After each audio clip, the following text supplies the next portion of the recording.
Welcome, everyone. This is your friend, the DN What If, here with another exciting fanfiction.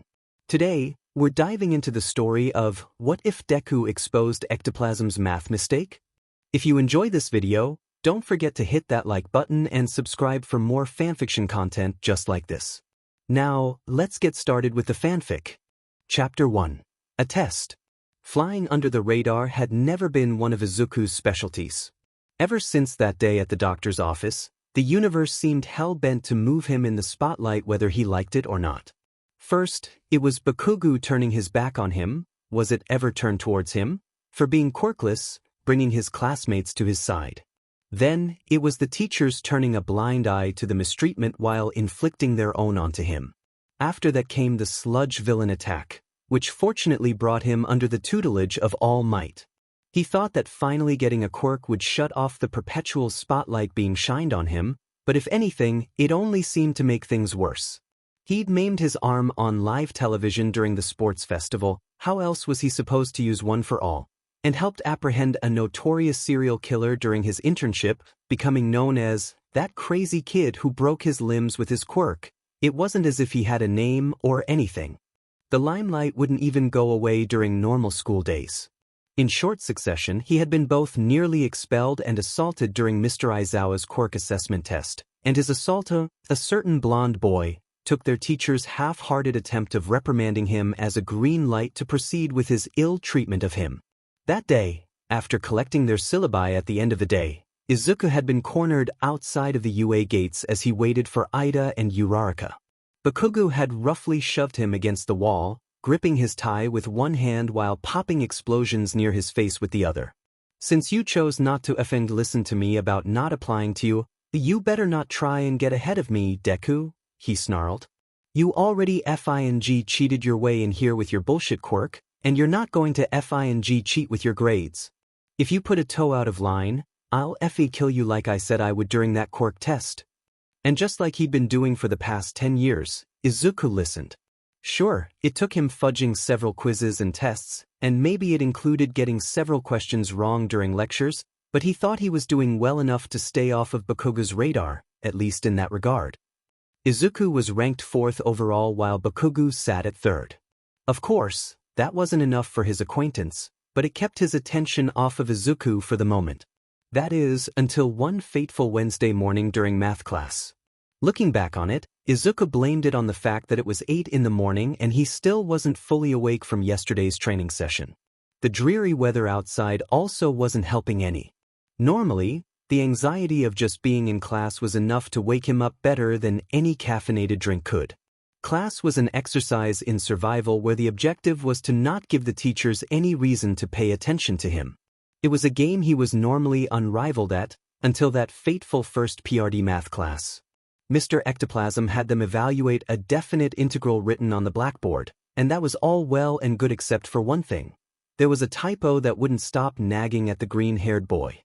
The second bracket shouldn't have had a dash, it should have had a plus. Did Mr. Ectoplasm mean to write the equation like this? Was it an honest mistake? Was this a test for their observation skills? Did he speak up about it? He wouldn't dare correct a teacher, especially in front of everyone. Aldra had beaten that lesson into him, sometimes literally. You think you're smarter than me? His 7th grade math teacher had hissed in the middle of lecture, having roughly pulled him out of his seat and shook him like a can of spray paint, his fingers digging painfully into his upper arms. You think I'm so incapable of teaching that I can't write the correct geometric proof on a blackboard? Why do you have to be such a goddamn problem to the other students? His 9th grade English teacher had shouted, roughly shoving him to the ground with the hand yanking on his hair. The hallway was empty, but that didn't mean he avoided landing face first, pain and blood blossoming from his nose. By seeing that you cheated on this exam, it'll encourage them to do the same. How will they get into good high schools if you keep acting up? Midoriya, his 8th grade science teacher had said in a syrupy sweet, I'm not mad, just disappointed voice that he quickly grew to dread more than the yelling. Do we need to have yet another detention for refusing to pay attention during lecture? Why are you getting such easy questions wrong? Midoriya? Is everything all right? Izuku was shaken out of his memories to find his 10th grade math teacher staring right at him. For that matter, so were his other classmates. Aside from Bakugo, who was giving him a glare that screamed, "Don't you dare speak up," everyone else looked worried. His throat dry, all he could do was hurriedly nod his head, staring down at his blank notebook page as his face heated up to an impressive fire engine red color. "Midoriya, do you need to visit Recovery Girl?" Mr. Ectoplasm asked, concern lacing his voice. He shook his head, pencil flying across his paper as he copied the equation down. "No. I'm fine. I'm sorry for interrupting class. Please buy it, please buy it, please leave me alone." "Very well," his teacher said slowly, clearly not believing him. "Does anyone have an answer for this integral?" Izuku did. He not only had the answer, he had the correct problem written in front of him. He wasn't going to say anything about it, though. None of the money in Mizudafu General Bank would make him speak up in class. No, he was just going to stay back, keep quiet, and find a way to shut off the perpetual spotlight shining onto him. Chapter 2. Tea and Something of Notice. Summary. Izuku loved his lunches with all might. This time, however, he makes a realization about his protégé. Notes. See the end of the chapter for notes. Izuku loved his lunches with all might. It wasn't just because of the fact that the symbol of peace spent one day a week sharing a homemade bento box with him. He made Izuku homemade lunches, but it was just nice to spend some time with him outside of training. Sometimes they talked about One for All, but other times they talked about anything and everything, from the book series, Eternity, that he'd gotten the older man into to how his classes were going. "Present Mike was telling me about how well you did on your last English exam," the older man said as he held his cup of tea. "You didn't hear this from me, but you were among the only two of your classmates to get both of his extra credit questions right. Great job, young Midoriya." The praise felt nice, it always would, especially from All Might, and he felt his cheeks redden as he shrugged and took a sip of his own tea. "I've been reading some really interesting books, and one of them actually had the second bonus question in it." "It better not have been Eternity," All Might teased, grinning at his protégé. "You know I'm one book behind, and if I find out that you went back on our agreement and have been reading ahead dash." "No, not at all," the teen frantically promised, waving his hands in front of him, unaware that his mentor was just riling him up. "I've been reading other books, I swear. I've been reading the 3rd volume of a comic book series called Captain Hero, and another book called A Treatise of Human Nature." The second bonus question was from page 43 of A Treatise of Human Nature, and the quote we had to pick the correct translation from was, "Reason is, and ought only to be the SLV of the passions, and can never pretend to any other office than to serve and obey them." If you really think about it, that can be applied to the fundamentals of heroics, because a hero shouldn't only save people because that's what they're factually obligated to do, but rather because it's the right thing to do. It falls into the 4 virtues as well, as justice is the main virtue a hero should have dash. "Man, no one is better at spouting word vomit than you, kid." All Might cut in with a laugh. "You sure One for All didn't enhance your speaking ability along with your strength?" Friendly ribbing aside, as Izuku sheepishly stopped his ramblings and looked up at his mentor, he noticed an unreadable expression on his face. It was the same one he had after he rescued both him and Bakugo from the sludge villain last April, and the same one as when he offered to train Izuku to receive One for All that same day. It said that he saw something in him, something no one else had bothered to see up until now. Something he wanted to help nurture and develop. "Sorry, I didn't notice I was mumbling again," he mumbled, staring at his lap. "Everyone's gotten on to me about it dash." All Might shook his head and waved him off. "Don't apologize, my prince of nonsense." He still had that look on his face, and Izuku wasn't sure how he felt about it. "It sounds like it was a really interesting read for you, and it's great to see you so passionate about your studies. Why don't you let me borrow it sometime and we can bounce some ideas off of each other?" Izuku immediately nodded, an excited smile growing on his face as the bell rang, making it falter just a little. Realization that he'd have to get back to class and assume his mission of staying under the radar hit him hard, and he slowly set his teacup on the table and got up, brushing off his pants. Was he stalling? Would it make him late? Probably. Did he care at the moment? He loved these moments with his mentor, and it was up to him to make sure to never take them for granted. Sure. It's in my backpack, so I'll lend it to you after training today. All Might beamed at him, shooting him a thumbs up as he also stood and led them both to the door. Sounds like a plan, my boy. One day later, Toshinori was stupefied as he sat in the teacher's office and flipped through the book young Midoriya had lent him. A treatise of human nature was an absolute behemoth to read through 480 pages, with present mix bonus question being on page 43 as stated, and it was littered with post-it notes containing annotations and fleeting thoughts digesting the text, annotations and fleeting thoughts that were surprisingly right on the nose. This was easily a university-level piece of literature, and his 15-year-old protege had broken down the text to something he could understand and applied his own opinions to it, opinions that could easily be tied back to the original work. Clearly, the work had hit home for him, but this was a university-level piece of literature. The green-haired boy was a first-year high schooler who wouldn't even be taking philosophy until university, if he chose to attend. Clearly, young Midoriya was smart. After getting to know him and even after just meeting him, Toshinori figured out his intelligence pretty quickly. His analysis notebooks were proof enough. His point had only been reinforced by his grades once the school year started. 4th out of 20 in a curriculum as advanced as UA's hero course was nothing to sneeze at. But yesterday during lunch, as he listened to young Midoriya dissecting this book like he had read through it 1,000,000 times, he hadn't. The spine wasn't worn down enough for that. He got an inkling that maybe his boy was even smarter than he initially believed. But how? What do you got there, All Might? The symbol of peace jumped as he turned around to scowl at the sudden intrusion into his personal space. The source, Present Mike, cheekily grinned at him as he sat at his desk across from him, Aizawa following behind. Nearby, he could hear Midnight and Cementoss's voices approaching as well. Well, the alone time was fun while it lasted. Damn it, Mike, Toshinori muttered, closing the book. Do you really have to scare me like that? It keeps you on your toes, the younger man said with a shrug. And besides, it's not my fault you make it extremely easy and fun for me to want to keep doing it. Trying to fight the fond smile growing on his face, he passed the book over to his colleague.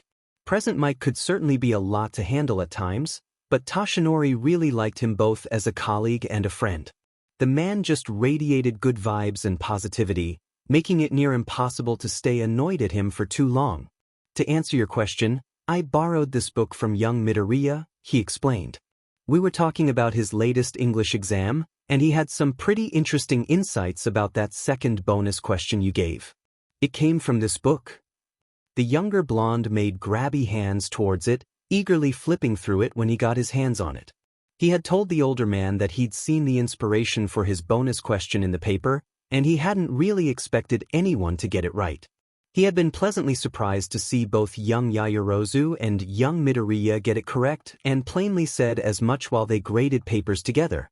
But as his eyes darted across the annotations written down, his usual easygoing grin slowly morphed into an expression of awe. He let out a low whistle as he closed the book and handed it back to him. Well then, he said, clearly at a loss for words as Toshinori set the book to the side. But I had my suspicions about the little listener, but dash. Wait, suspicions? The older man asked, maybe a tad too overprotective as he narrowed his eyes ever so slightly. What are you talking about? Haven't you noticed, All Might? Present Mike incredulously responded. Midoriya's smart, like really smart. Toshinori nodded slowly, not really sure of where the voice hero was going with this. Yes, I have noticed young Midoriya's intelligence dash. No, I mean he's really smart, Present Mike insisted, looking a little impatient that he was being so slow on the uptake. He's like a little curly-haired sponge when it comes to English grammar structure, and you should listen to the way he compares and contrasts it with Japanese grammar structure. Honestly, some of the insights he's told me about are things I saw when studying for the praxis test. Yeah, the kid's good at English. What's the big deal? Are you just happy to have a student who's actually interested in your class for once? Aizawa asked, looking and sounding thoroughly unimpressed as he kept his eyes on his computer screen. That stung, and that comment wasn't even directed towards Toshinori. He saw the split-second hurt flash across Present Mic's face before he immediately masked it and continued on. Interesting. The big deal is that if he's this smart, why are his grades where they're at right now? At both men's confused glances, Present Mic clarified, I'm not saying that being ranked 4th is bad or anything, it's great. But don't you think he could easily be ranked higher up if it weren't for his grades? The black-haired man shrugged. Then he should study more, he bluntly said. If he's as smart as you guys say he is, then his grades should reflect that. His quirk control should reflect that. His decision-making skills should reflect that. The two blondes exchanged dark looks with one another, both silently deciding to ignore the third man from here on out. Their job was made easier by Midnight and Cementos entering the room, taking their seats at their respective desks after greeting their scruffy colleague. Are you saying that young Midoriya may deliberately be not performing to his full potential? Toshinori asked, choosing to rephrase what he just heard in a much friendlier way. Present Mic shrugged. Yeah, I mean, what else could it be? He bluntly asked. I've heard him tutoring his other classmates in things that he'll get wrong on assignments, and it's not like he's telling them the wrong thing or anything. He's teaching them the right things, meaning he knows what he's talking about, but he doesn't apply that to his own schoolwork. If he did, his grades would be way higher, and it's not just me either. Did you hear about what happened yesterday in first PRD math? The older man frowned and shook his head. Ectoplasm had them doing some trigonometry, and he accidentally made a typo in the equation that he had them solve. He didn't notice it until he was already done writing it out, but he wanted to see if anyone caught it. It looked like Midoriya did, but the kid looked like he was being put in front of a firing squad. Like, he was terrified of pointing out the typo. What's even weirder is that when Ectoplasm checked up on him, he saw that he had the correct equation written down. Toshinori frowned deeper. I'll admit that's strange, but you know how shy young Midoriya is, Toshinori countered. I'm not disagreeing with you on what you've seen and heard, but you know that boy avoids the spotlight like his life depends on it. Not when doing heroics, Present Mic countered back, leaning forward in his seat. Not when placed in a life or death situation. You put him in a practical exercise, and his potential is just bursting out into the open. His deductive reasoning, leadership skills, and strategization is in a class of his own. In the classroom, however, he retreats into his shell. It's almost like he doesn't want anyone finding out about his academic potential. The more he listened to his younger colleague, the more the older man couldn't avoid the realization that he was right. He'd always known that young Midoriya was shy, but looking back, he saw that something wasn't quite right in regards to his protégé's intelligence versus his academic performance. Last year, young Midoriya's grades had been pretty bad, putting him 27th out of the 30 students in his class. Seeing both his schoolwork and his natural intelligence and drive, it made something in Toshinori not sit right, but with his boy being hesitant to elaborate on the matter, he let it go. He didn't want to push him into telling him anything he wasn't ready to divulge. Look, you knew him before you were right? Present Mic asked, not a hint of judgment in his voice. Why don't you try asking him about it? He likes you, he'll listen to you. What about afterwards? We talk to the rest of his teachers, and depending on what we see and hear, we get that kiddo an IQ test. Notes. I couldn't help but throw in a psych reference in this chapter. Also, All Might making Izuku homemade lunches is canon as of the School Briefs novel. On a serious note, though, I think it's kind of annoying how All Might and Present Mic are given such high intelligence stats but aren't allowed to use them. In addition, it's funny how they're seen as the village idiots in fandom while Aizawa is seen as a god despite his horrible decisions and attitude. Chapter 3, Panic at the Training Session. Summary. Izuku was counting on training to help him get his mind off of that math test. Evident ally, he had been counting too much. Notes. See the end of the chapter for notes. Young Midoriya. Why don't we stop here for today? Izuku's lungs were on fire, leaving him with only enough energy to nod in agreement as he crouched on the ball of his feet in a bid to catch his breath. He was drenched in sweat, his pea uniform and mop of green, curly hair sticking to him like plastic wrap as he slowly got his bearings back. All Might was drinking a bottle of water, leaning against the tree a stone's throw away from UA they set up shop by. In light of the approaching provisional licensing examination and Izuku's implementation of full cowl shoot style. Thank you to both Ida and Takashi Caesar, their training sessions had increased in both frequency and intensity. It had gotten to the point where Izuku was certain that his mentor was attempting to run him into the ground before the exam even occurred. He couldn't complain too much though. After all, he was now able to draw on 7% of 1 for all with no physical drawbacks. Initially discouraged by the mere 2 increase in power, he had been reassured that even a small amount of progress was still progress. It was a nice sentiment, one that Izuku tried keeping close to the heart. Having regained his breath, Izuku walked over to All Might with the grace of a baby deer learning to walk and flopped down next to him. He accepted a bottle of water from the man with a short nod, chugging the wonderfully cold liquid calling out to him. Young Ida's tutelage has been doing you well, young man. All Might said with a bright smile. You've been making such amazing progress since developing this new technique. Izuku shrugged, a shy smile on his face as he set his bottle of water down. It's only a 2% increase in power, though, he said. What if that's not enough for the provisional license exam? Will I fail? What if dash? A hand gripped onto his shoulder and he was turned so that he was facing his mentor. Repeat after me, even a small amount of progress is progress. Izuku swallowed, wilting slightly under the blonde's grave expression. Even a small amount of progress is progress. The older man raised his eyebrows. Again. Izuku's blush darkened. Even a small amount of progress is progress. One more time. Even a small amount of progress is progress. With a satisfied nod, All Might reached out with his non-broken hand, and Izuku let out a small yelp as his hair was gently ruffled and brushed out of his face. You need to stop selling yourself short, kid, he gently reproached. You've had a lot on your plate lately, and you've spectacularly risen to the occasion. Ecto told me as much with your latest math test. Izuku stiffened, the mention of his classes making him feel as though something cold and icy had been dumped onto him. Classes had been weird ever since that Wednesday. It was almost like his teachers were keeping a closer eye on him. He'd seen them look over his assignments for longer than his classmates, and he could feel their eyes on him more and more often during lecture. To name a few specific instances, Ms. Midnight had roped him into an after-school study session after he turned in a 15-page analysis on the increasing acceptance and different criteria of what specifically made up guerrilla art. She'd pinched his cheek and warmly praised him for a job well done for his street art interpretation portrait of Tacoba Beach done a day prior.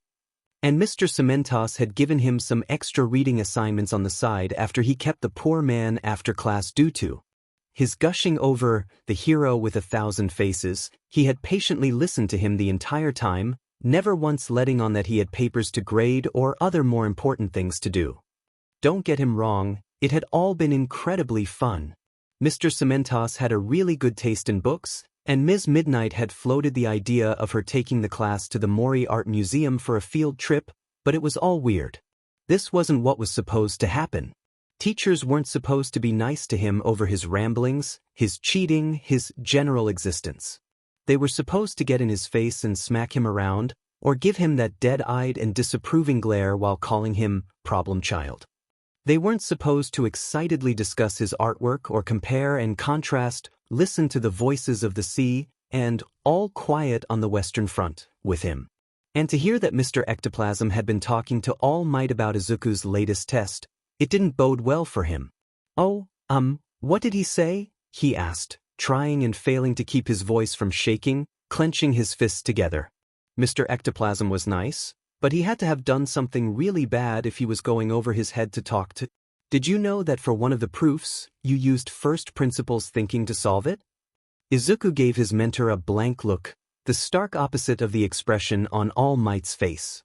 Not only was it the same one from Wednesday and last April, it looked almost triumphant, like he had been proven right in some way. It's not something taught in high school, he explained, or even in undergraduate studies in university.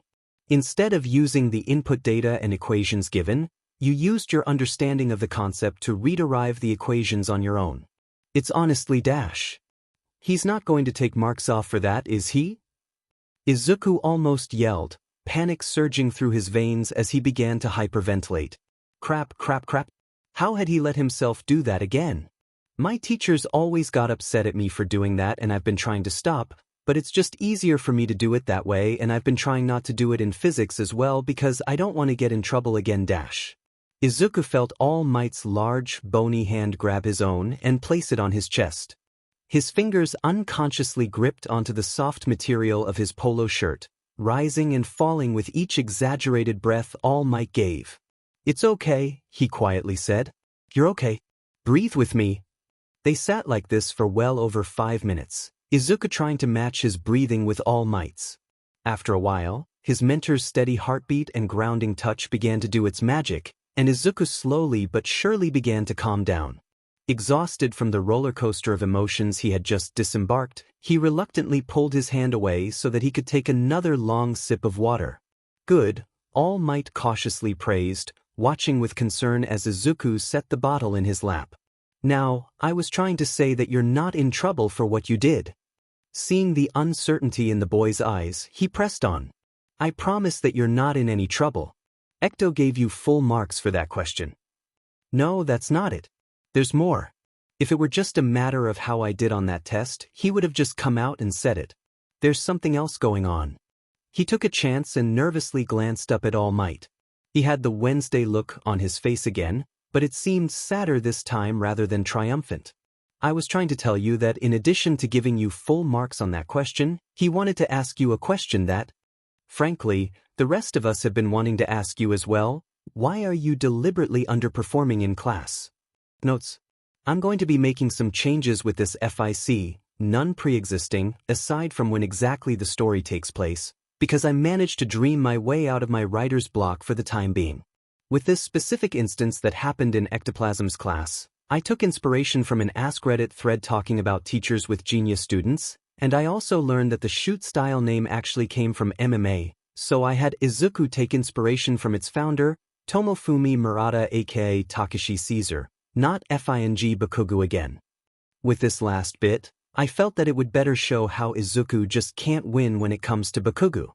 Izuku takes inspiration from Bakugu with full cowl, which I call BS on since it looks more like Gran Torino if anything. He's copying me. Izuku takes inspiration elsewhere? He thinks he's better than me. Reddit. https www.reddit.com comments. Have you ever had a real genius in class? What made him her so smart? Chapter 4, 10 years worth of bullying versus Dadmite. Summary. Everyone always said that Izuku and Bakujiu were childhood friends, rivals, or two people with a complicated relationship. They were right, weren't they? Notes. See the end of the chapter for notes. Why are you deliberately underperforming in class? Though there was no anger in the question, Izuku still couldn't help but tense up in preparation to be yelled at. He bit the inside of his cheek, gripping onto the bottle so tightly that it was violently shaking. He stared down into his lap as his mind raced a kilometer a minute. How was he going to answer that question? We're not mad at you, young Midoriya, All Might kindly reiterated, placing a hand on top of Izuku's head. We just want to make sure that your potential is being fully realized and nurtured. We're your teachers, and it's our job to help you. But what if he got Bakugu in trouble? So what if he did? He's been getting away with too much for too long. What if Bakugu found out? Then he should just worry about himself for once in his life. He already nearly killed him during the battle trials. Who's to say he wouldn't try again? Izuku would have to make sure Bakugu wouldn't succeed and scare him away from ever putting his hands on him, even if it got him in trouble. Would All Might believe him? He wouldn't let Izuku cut his losses and run when Bakugu refused to work with him in the finals. Would All Might tell Mr. Aizawa? Why did it matter what Mr. Aizawa thought? He clearly hated Izuku, and nothing he did was good enough for him, so why did he even bother trying? What should he do? Do I have to answer that question, All Might? He quietly asked in a bid to stall for time. Not until you're ready, All Might responded. But I want you to know that I'm here to listen whenever you are ready. I won't judge, and I won't even say anything unless you want me to, young Midoriya. Okay? Well, how was Izuku supposed to leave things as they were after that? He shifted where he sat. Well, it's a long story. The older man warmly chuckled. We have all the time in the world for you to tell it. And so he did. It was messy with pauses, stutters, and tears, but the story was finally told. Izuku told All Might about the humiliation and mistreatment from teachers whenever he couldn't keep his DMN mouth shut, whenever he was accused of cheating for doing well on an assignment or singled out for his stupidity when he failed. He told All Might about Bakugu's threat to him on the first day of school, how it stuck him in a lose-lose situation with Bakugu on one end and Mr. Aizawa on the other end. Did he stay the useless Deku and problem child with his not-up-to-par grades, compared to Bakugu's at the very least, or did he perform to his potential and suffer from Bakugu's wrath?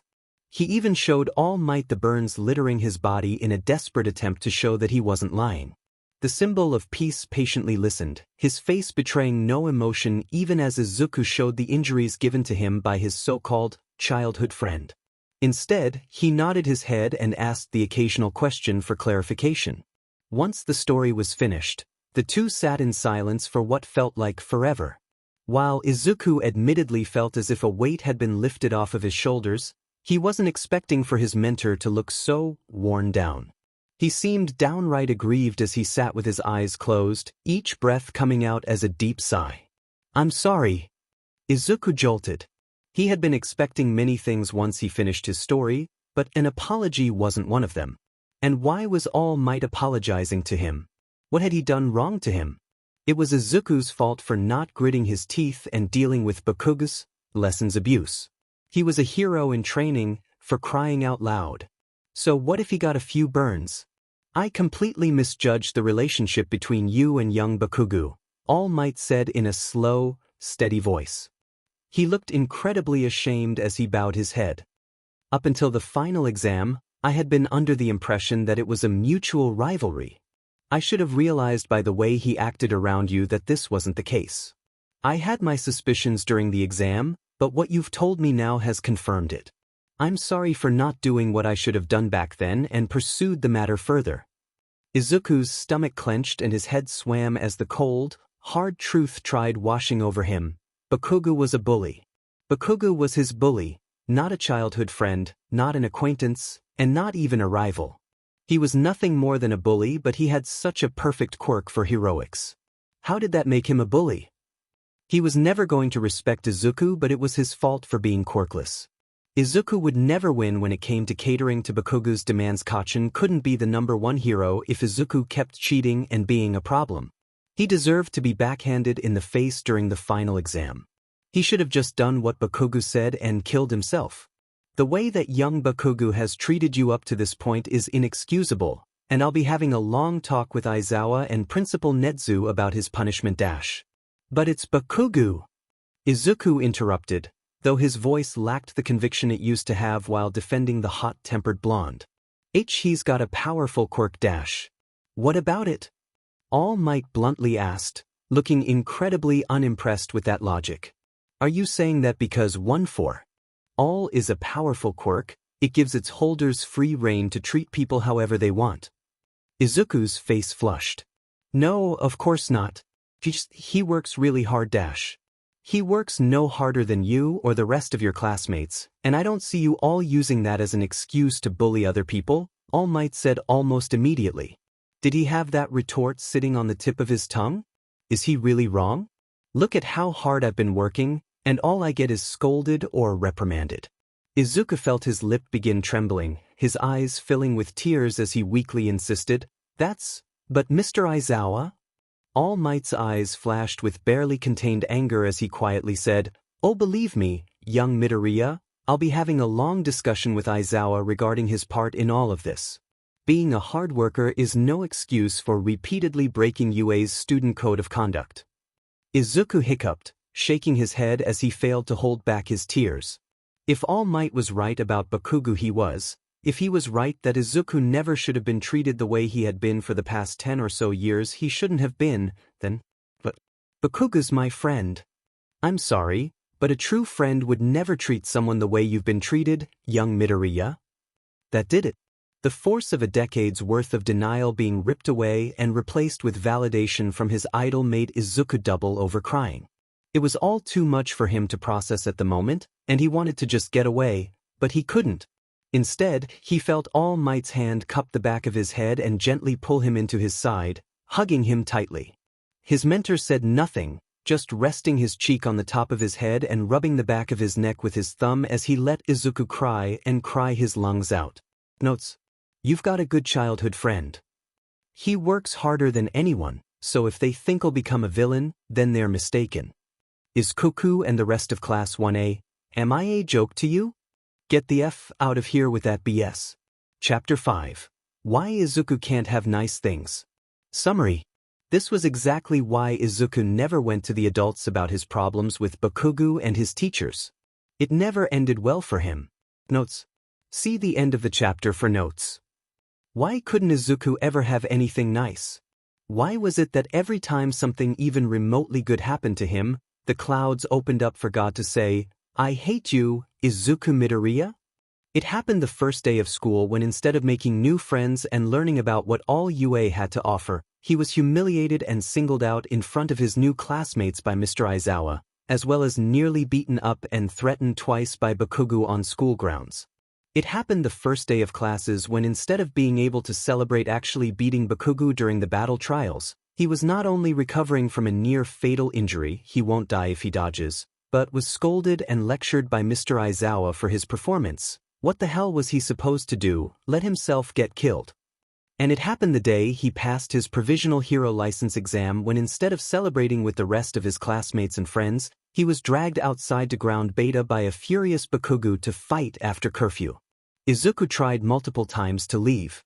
He tried telling Bakugo that he had already been given a month's worth of detentions for how he had been treating him. That got him a nasty punch to the jaw. He tried reminding him that they'd be in serious trouble for being caught outside after curfew. He'd been told to shut the F up, and he even tried bargaining by saying they could wait until fundamental heroics the next day. "If you don't want to get hurt, then use your fists," was all he said before lunging at him. The fight was messy, and by the time a royally set-off Mr. Aizawa managed to erase both of their quirks and capture the two of them with his capture scarf, they both had racked up some nasty wounds. He said nothing as he dragged them both back to the dorm's security room and dressed their wounds. "You fought the night of the preliminary licensing exam. I'm glad to see that you both have so much energy left over," he said in a barely held back yell, glaring between the both of them but directing most of his ire towards Izuku. Izuku didn't dare react. He didn't dare say anything as his mind drifted from the present to Takoba Beach. He didn't dare scoff as he heard Aizawa yelling about, "If you stopped wasting your talents and grew up already, you would have passed the exam," before the howling waves of the Pacific took over. He didn't dare glare at his homeroom teacher as he saw the disappointment in his eyes that was directed at Bakugo before the white sand and clear, blue water flashed before him. "Why is it always you, problem child?" Izuku wasn't at Takoba Beach anymore. He was in Heights Alliance's security room with a livid, 6 feet 1 inch, pink sweatpants wearing man looming over him. "For how smart All Might and the other teachers say you are, you sure have a knack for causing me trouble. First, you refuse to get a handle on your quirk, then you betray mine as well the entire school's trust and sneak off to Kamino Ward to play at being a hero, now this. Do you think that just because All Might likes you that you can just do whatever you want and fight whoever you want, DMN the consequences? You think that because I actually get on to you and don't let you coast by on your quirk that you can run to All Might and he'll make it all better for you? Hey, I was the one who threw the first punch, teach." Bakugo angrily interjected. "I was the one who wanted to remind Deku where his place was. That fight was on my terms. You think a cheater like Deku could beat someone like me?" "Enough," Mr. Aizawa finally bellowed, miraculously shutting the blonde up. "You're both on house arrest.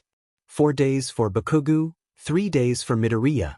During that time, you'll clean all the common areas in the dorm, morning and night. Plus, I want a written apology. If your injuries need to be checked out, head to the infirmary. But don't rely on the old lady's quirk this time. Figure out a way to heal yourselves." The capture scarf loosened around them, and Mr. Aizawa sighed heavily before curtly sending the pair off to bed. Izuku could never have nice things. Finally, he had a teacher in his corner who listened to him and believed him when it came to how he had been treated for the past 10 years by Bakugo and his teachers, and look where that had gotten him, a fractured jaw. Courtesy of Bakugo as well as both him and All Might in the hot seat with Mr. Aizawa. Are you really surprised that Mr. Aizawa reacted like that? He hates you and probably hates you even more for snitching. To make matters worse, the rest of his classmates were acting as though he was equally at fault as Bakugo was for the whole thing. So stupid. You guys fought and now you're on house arrest. Morons. That's dumb. Did you guys make up? You guys are lucky you only got away with house arrest. You're already missing the opening ceremony for the new term. Izuku gritted his teeth as he stuck the vacuum nozzle into the carpet, trying to mute everything and everyone around him. Them too? He knew they also had blinders on when it came to Bakugo. He had such an amazing quirk, so who could blame them? But now they were turning against him, too? Why wouldn't they?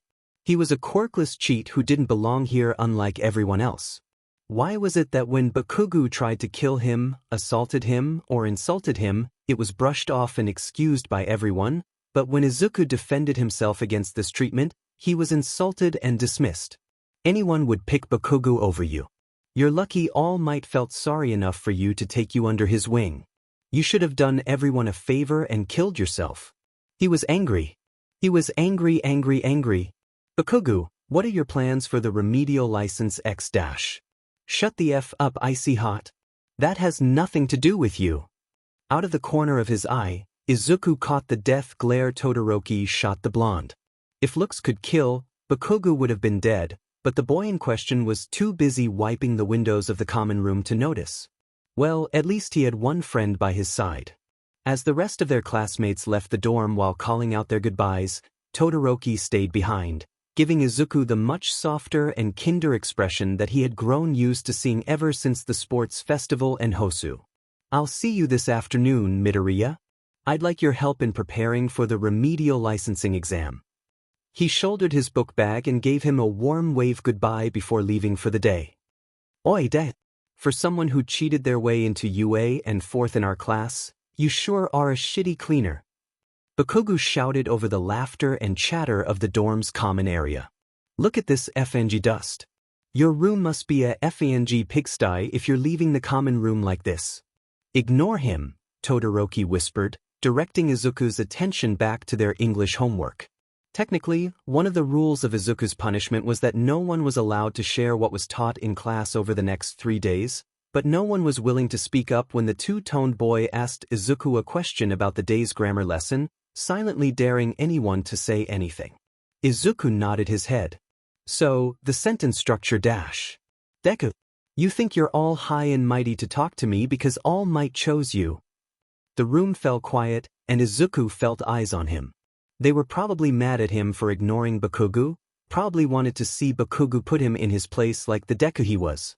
He steeled his nerves and noticed Todoroki clenching his fists, closing his eyes and gritting his teeth.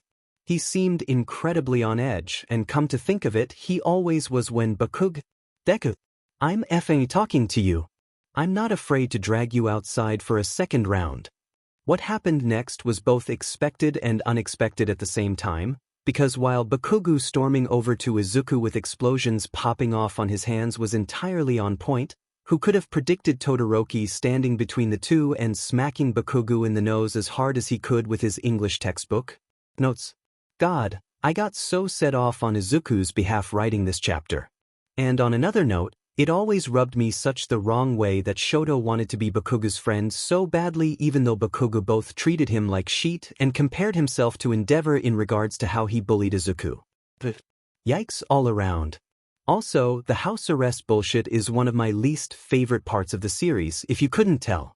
Chapter 6, Parallels. Summary. Izuku gets a much-needed W while under house arrest. Notes. See the end of the chapter for notes.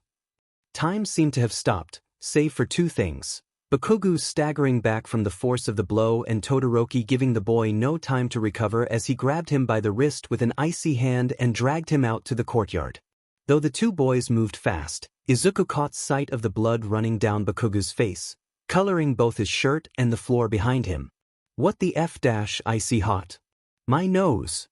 Bakugu screamed as the two-toned boy shoved him away, only to tackle him down to the ground seconds later.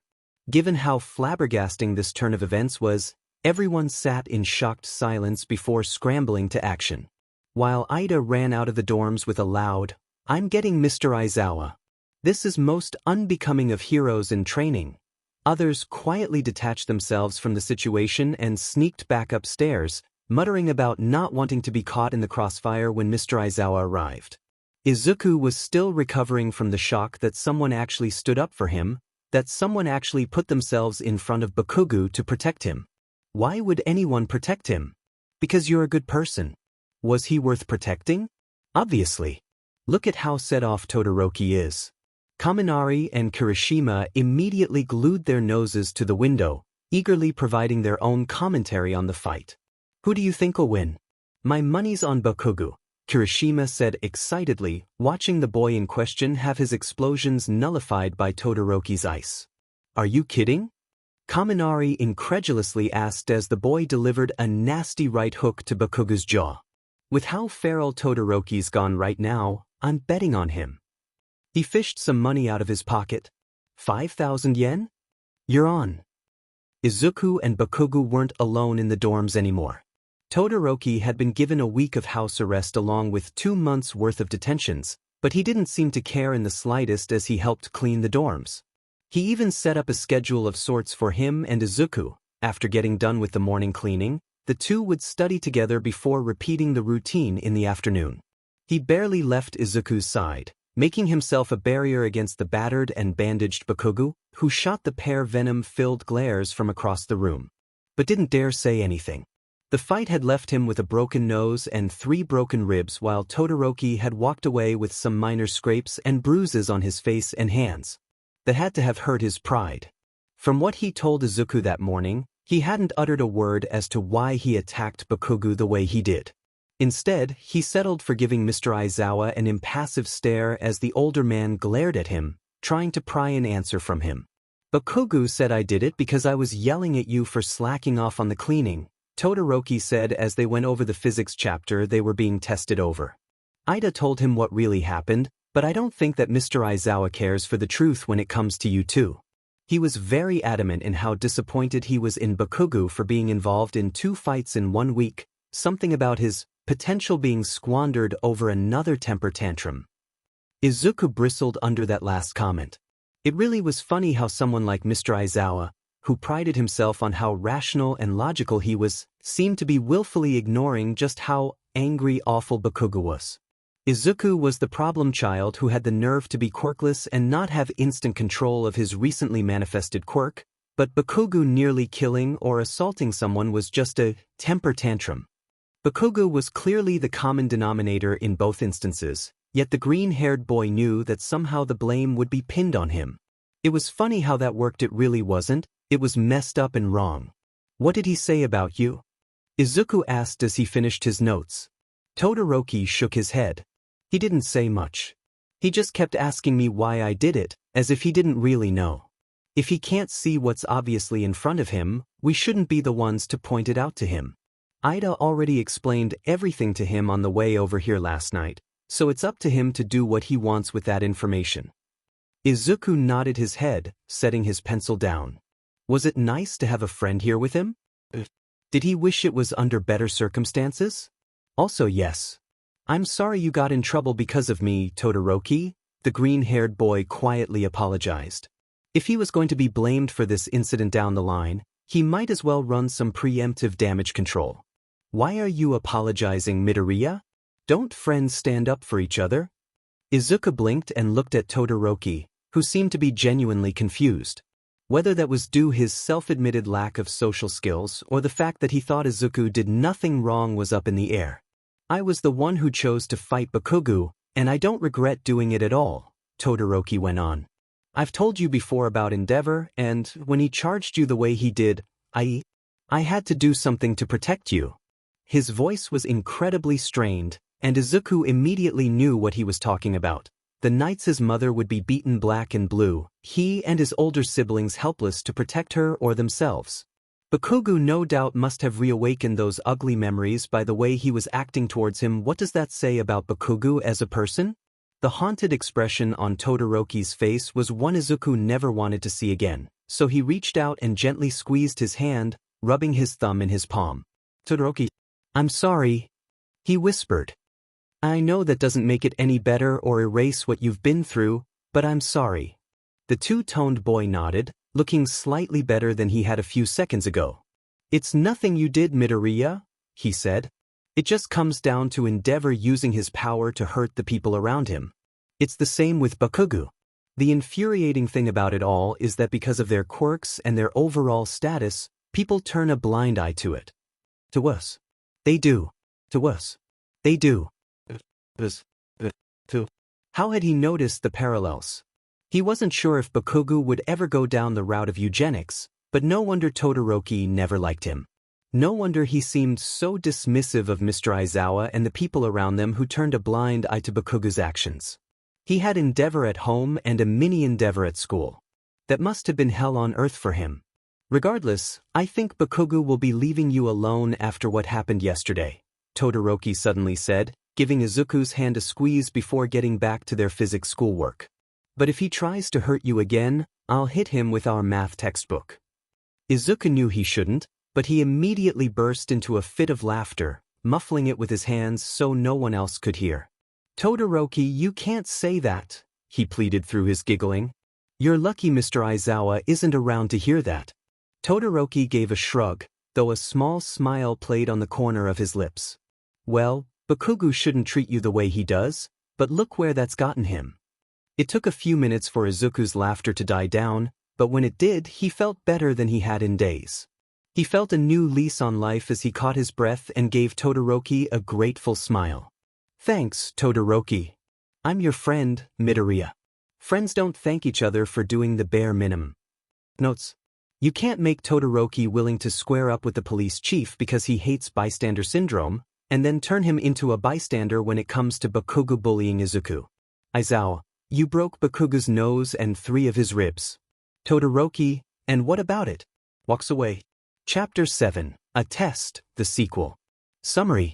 Izuku meets Hound Dog and given the chance to reclaim a right taken from him by his childhood friend and past teachers. Notes. See the end of the chapter for notes. It was Izuku's last day of house arrest, and instead of cleaning the dorms along with Todoroki and Bakugo, he found himself on campus, nervously fidgeting outside of Mr. Hound Dog's office. The cheery phone call he received from Principal Nedzu at 7 a.m. didn't reveal much, but Izuku could pick up the hint of excitement in his voice as he told the green-haired boy to report to the guidance counselor's office at 8 a.m. sharp. Due to missing orientation on the first day of school, he hadn't had much interaction with the hunting hero. He'd seen him around campus a few times, mostly with Mr. King Vlad, but that didn't give him enough information to work with before meeting him face to face. What was he like? Was he nice? Quiet? Loud? Could he be trusted? And most importantly, if he was in trouble, why was he being sent to Mr. Hound Dog instead of Principal Nedzu? The door opened, snatching Izuku out of his thoughts as the hunting hero beckoned him inside. He steeled his nerves as he walked into the nondescript office and sat in the chair opposite of his desk. I really must say, Izuku Midoriya, you're full of surprises, the mammoth of a man said as he sat across from him. With what I've heard from Mr. Aizawa, I was expecting an egotistical little snot-nosed punk to be sitting in front of me. I'm glad to see that Mr. Rationality isn't as infallible as he likes to think he is. Izuku's mind short-circuited as the whiplash of that exchange hit him. He was so sure that the conversation was going to end with him being insulted, but Mr. Hound Dog insulted Mr. Aizawa instead. Was that even allowed?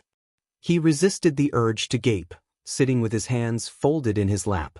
Obviously, he was glad that Mr. Hound Dog seemed to be a nice person, but that was not what he had been expecting at all. But we're not here to discuss Mr. Aizawa. We're here to talk about you. And me.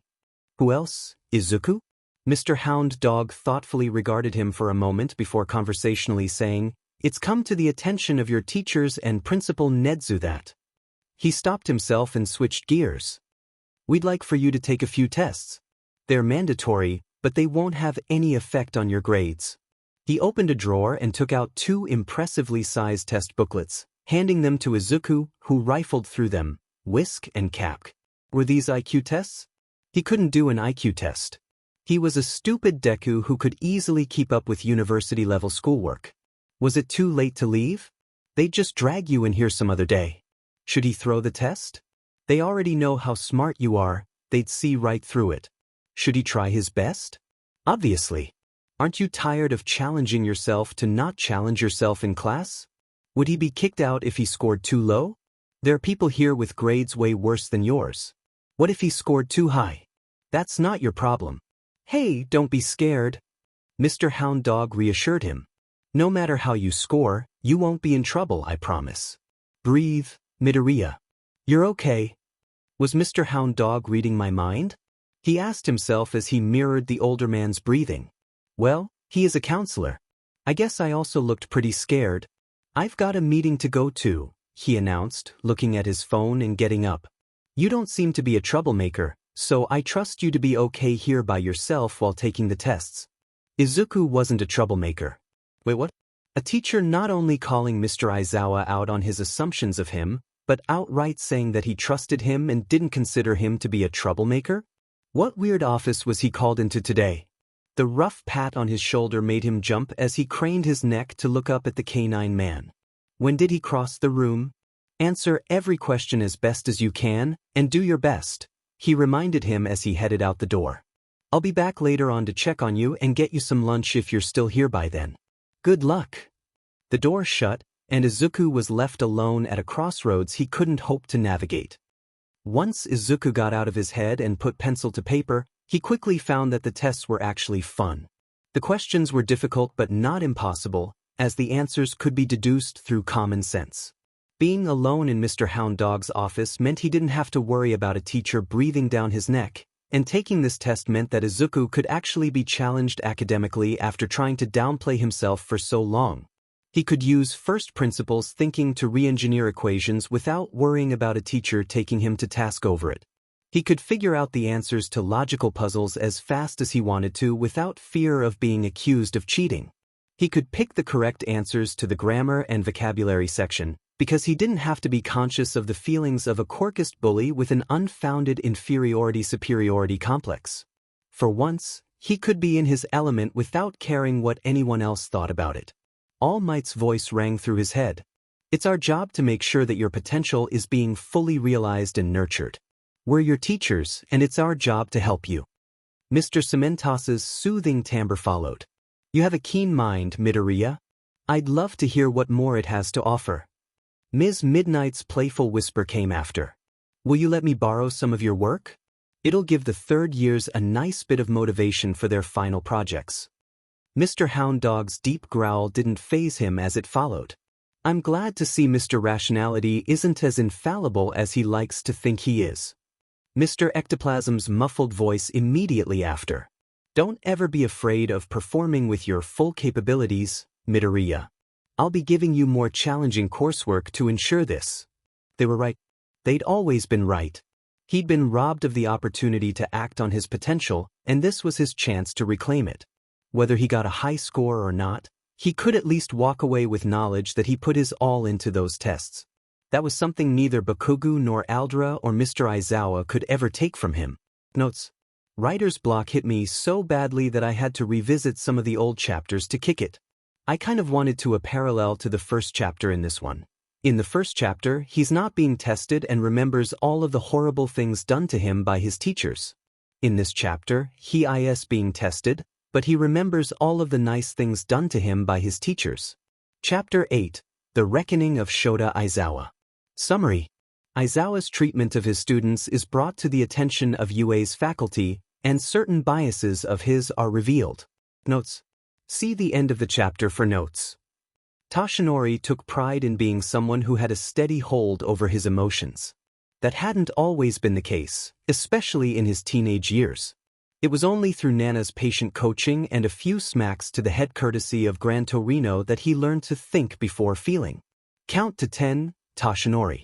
"Get control of your temper," Nana would gently tell him, rubbing his shoulders with her thumbs. "Damn it, Toshinori, think before you feel." Gran Torino would yell in exasperation before cuffing him upside the head. "If you don't use your head for once in your life, you'll be caught in a situation that'll get you killed." They had been mantras he lived by ever since he was a UA student, and it was one continued to live by in his 40-something years as a pro hero. He couldn't be the symbol of peace if he let himself fully and properly react to every injustice he came across. But that was before he retired. That was before he found out about the bullying and mistreatment his boy went through for 10 years and counting due to being quirkless and too smart for other people's liking. That was before he heard about the events that had transpired 3 days prior. He had an incredibly busy day, meaning he couldn't be directly involved. He'd been in Tartarus, trying not to kill the symbol of evil as he attempted to weed out the League's endgame, as well as at the hospital for some testing his doctors wanted him to undergo. As a consequence, he was left in the dark about not only how the provisional license exam went for his students, why in the world was the HPSC having the first years take it, but about the fight that occurred between young Bakugo and young Midoriya that same night.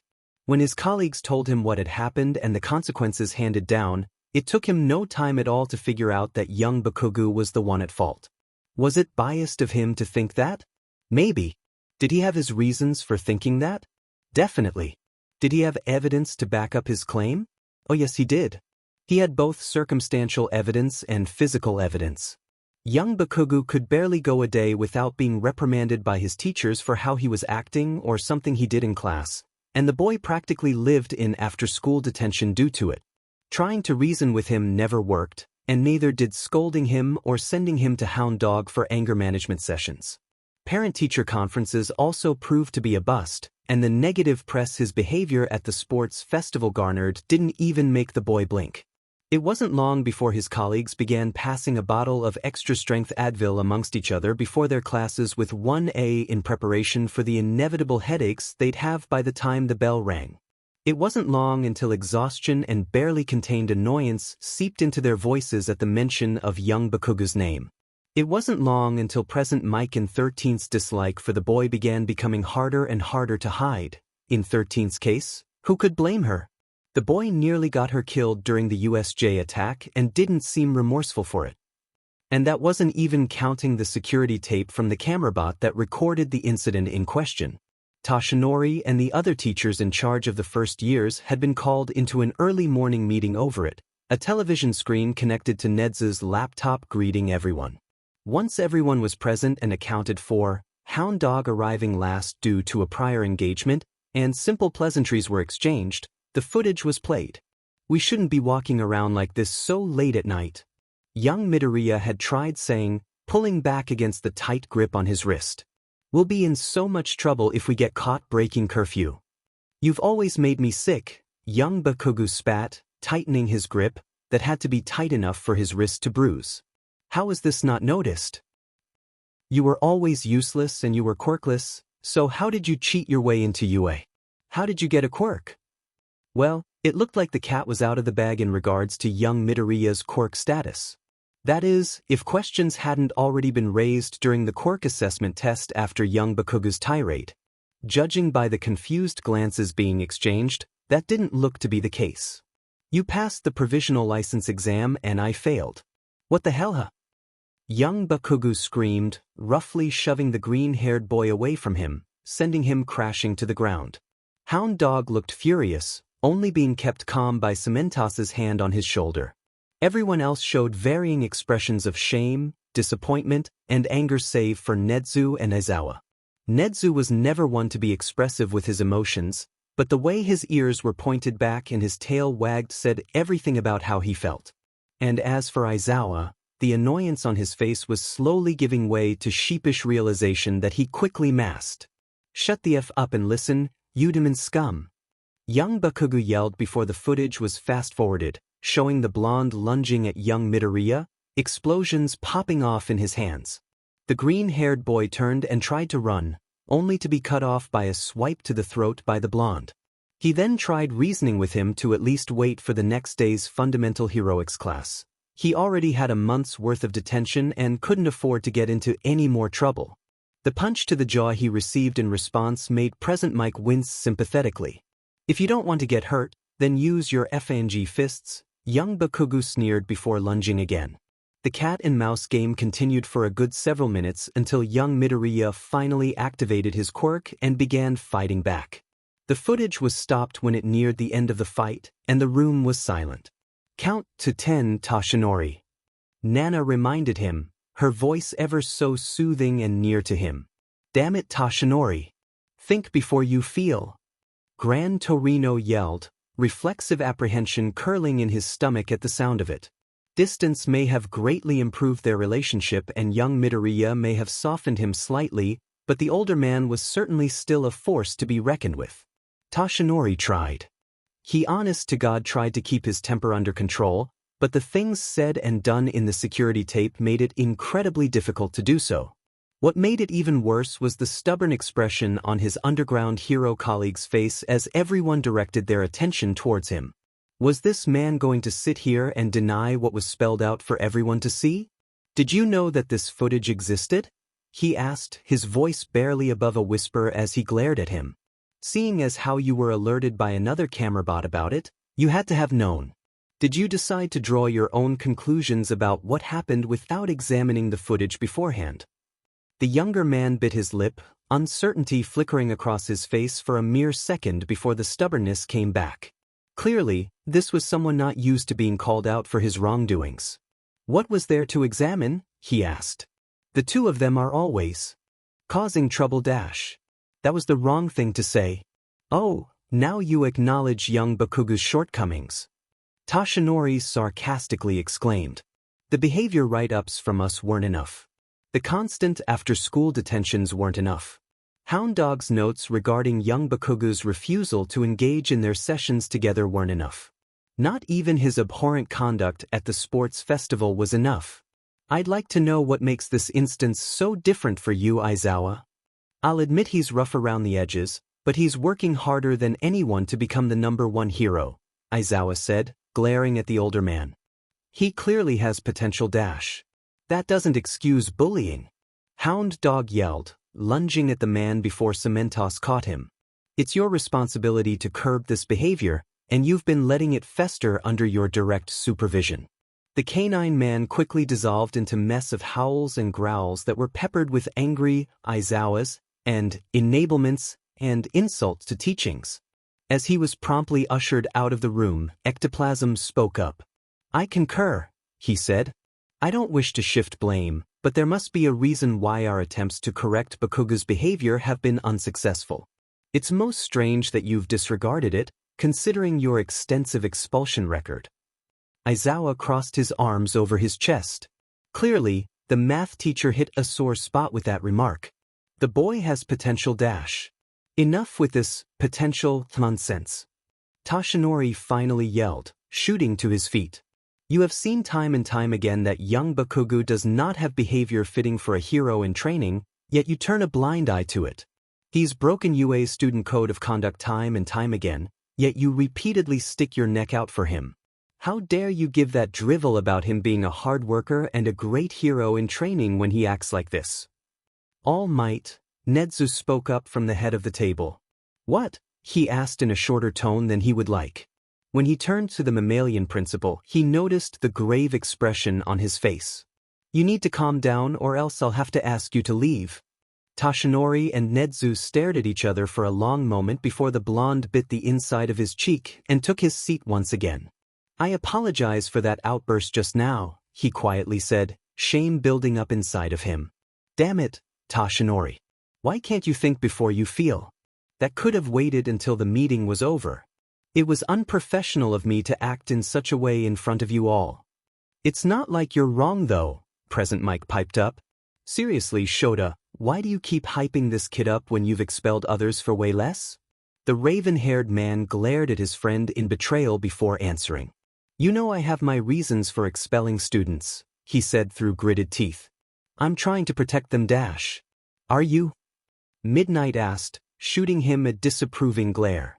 Because it seems to me like you're using potential and protectiveness, as an excuse to get rid of students you don't like. Take Midoriya for example. Aizawa clenched his fists. That kid refuses to get a handle on his quirk and his self-sacrificing tendencies. Are you saying that kid was supposed to let himself and that 5-year-old with him die at the training camp? She asked in a dangerously quiet voice. To the man's credit, he looked and sounded genuinely appalled when he immediately answered, "Of course not, Nemuri. All I'm saying is In that instance, he only went overboard with his quirk because he was in a life-or-death situation," she continued, her voice rising over his protests. Before that, he learned during the first 2 days of his internship to better utilize it. 2 days, Shota. He was off campus for 2 days and he learned more about his quirk than he ever did here. What does that have to say about us as teachers? What does that have to say about you? That's not fair and you know it, Aizawa growled, pointing at her. I have 18 other students. You sleep in class. Present Mike jumped back in, giving his friend an appalled glare. You sleep instead of teaching them when you have 2 other kids who need help with their quirk control. Kaminari's lack of control over his quirk nearly got him killed at the USJ, but whenever anyone comes to you for help, you just tell them to figure the answer out on their own. You pick and choose which students to give a crap about. They've had their quirks for over 10 years at this point, and if they don't have control over them by now, what am I supposed to do? Present Mike threw his hands up in frustration. Here's a radical idea. Stay awake in class and actually teach the students who are actually in your class for once in your life. It's not like you as a school or anything. Everyone needs to calm down and get back to the matter at hand. Nedzu called out, his tail wagging sharply. Once everyone went silent, he nodded his head. Though I disapprove of the way you all are conducting yourselves, I am in agreement that the situation regarding how Bakugu's continued misbehavior has gone ignored has grown out of hand, he said. He turned to Aizawa, disappointment clear in his eyes as he said, Aizawa, we already discussed your role in letting Bakugu negatively affect Midoriya's academic performance, and I don't need to tell you how disappointed I am in your lack of action towards rectifying that behavior. Aizawa stared at the table, conflicting emotions flashing across his face as he said, I was hoping that the pair would learn from each other and overcome their faults. I punished them for this fight, because they can't break the rules whenever they want. It's clear from the footage that young Midoriya was defending himself, Toshinori said through gritted teeth. Count to 10. Count to 10. Count to 10. Nedzu will kick you out if you lose your temper again. What is he supposed to learn anything from this other than the fact that he can't trust his homeroom teacher to protect him from his bully? Aizawa blinked, clearly taken aback by the question. He sat mulling over his answer for a moment before shaking his head. People change, he said, though the justification clearly rang hollow to him as well. Bullies can learn from their mistakes. Shota, I hate to break it to you, but not every bully is like Sensoji, Present Mike said in an even voice. It's great that he turned over a new leaf in our 3rd year, but with how Bakugu's been treating Midoriya, don't think that's going to happen with him. Are you forgetting that he nearly killed Midoriya during the battle trials, and not only did he not care, you just brushed it off with a grow up? What if, God forbid, Midoriya had been killed? Would you still be as laid back about it then? Toshinori cringed at the memory of Bakugu's crazed smile as he yelled, he won't die if he dodges. Thank God young Midoriya did in fact dodge the potentially fatal blow. He wanted to cuff his past self over the head for not lobbying for his expulsion right then and there. And when he looked over at Aizawa, he clearly wasn't alone in that sentiment. The way Sensoji treated you was messed up and horrible, and I'm not minimizing what he put you through, Present Mike continued, but the situation between you two isn't the same as Bakugu and Midoriya's, and I think you know that. Aizawa ran a hand through his hair, clearly frustrated at how this meeting was going. He looked as though he wanted to say something, and he opened his mouth and closed it a few times before finding his words. Midoriya's attitude is going to get him killed, he finally said. He has potential, but I can't just sit by and let him think he's invincible because he has a strong quirk that it took until May for him to get control of. He's not Oboro, Shota, Midnight said. What happened to Oboro had nothing to do with his quirk. It was a tragic accident. He wouldn't have died if he hadn't run to that building while it collapsed, Shota snapped. I see Midoriya making the same mistakes as he did and it makes me angry. I don't like being portrayed as the bad guy when all I'm trying to do is protect him. Young Midoriya didn't get his quirk until the day of the entrance exam, Toshinori finally said, silencing his colleagues.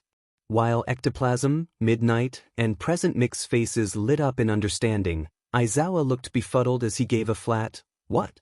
Young Midoriya's quirk manifested late for his own protection, he continued, the lie rolling easily off of his tongue.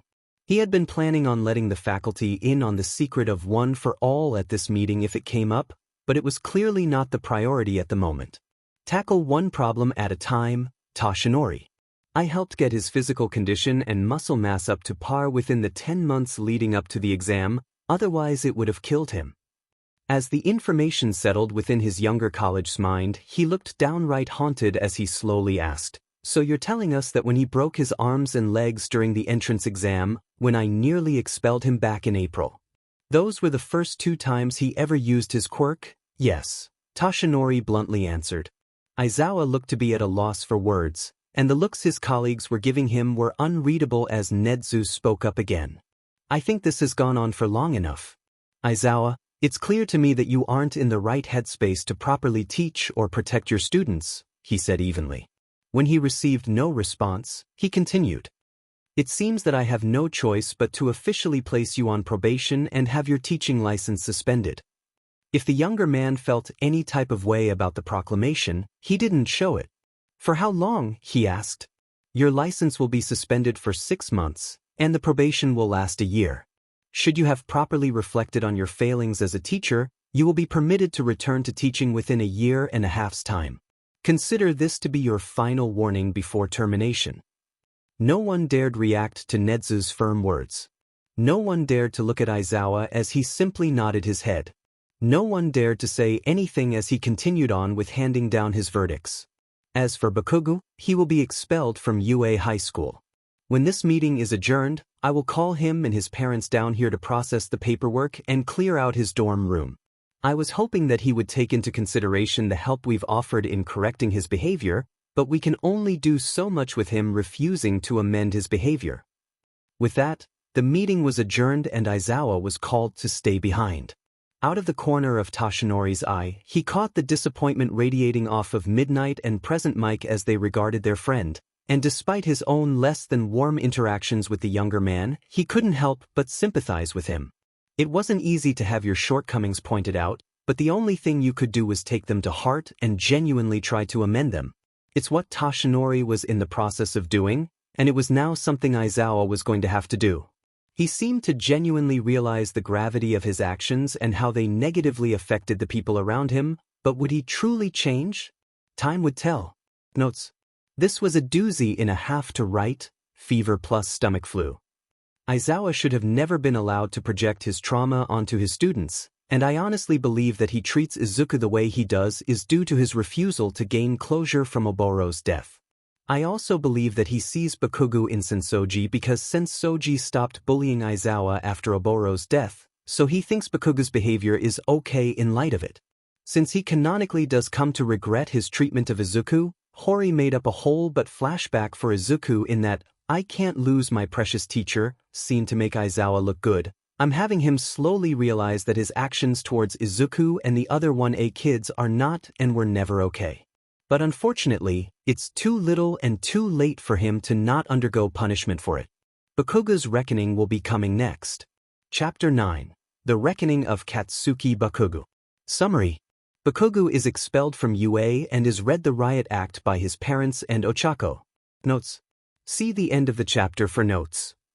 Bakugo was called into the principal's office at least 3 times a year, but it was never for anything bad. More often than not, it was so his parents could hear about how he ranked at the top of his class for the entire term. More often than not, it was so he could get another award for something or another that he didn't care to remember. More often than not, it was so his parents could hear the no-name extra sitting behind the desk gush about how Bakugo's high grades and amazing potential would make him a shoo-in for prestigious hero schools like UA or Shiketsu. It was so they could ramble on and on about how amazing it would be for a humble school like Aldra to have an amazing alumni like Bakugu among their ranks. Please. They had it all wrong. He was using them, not the other way around.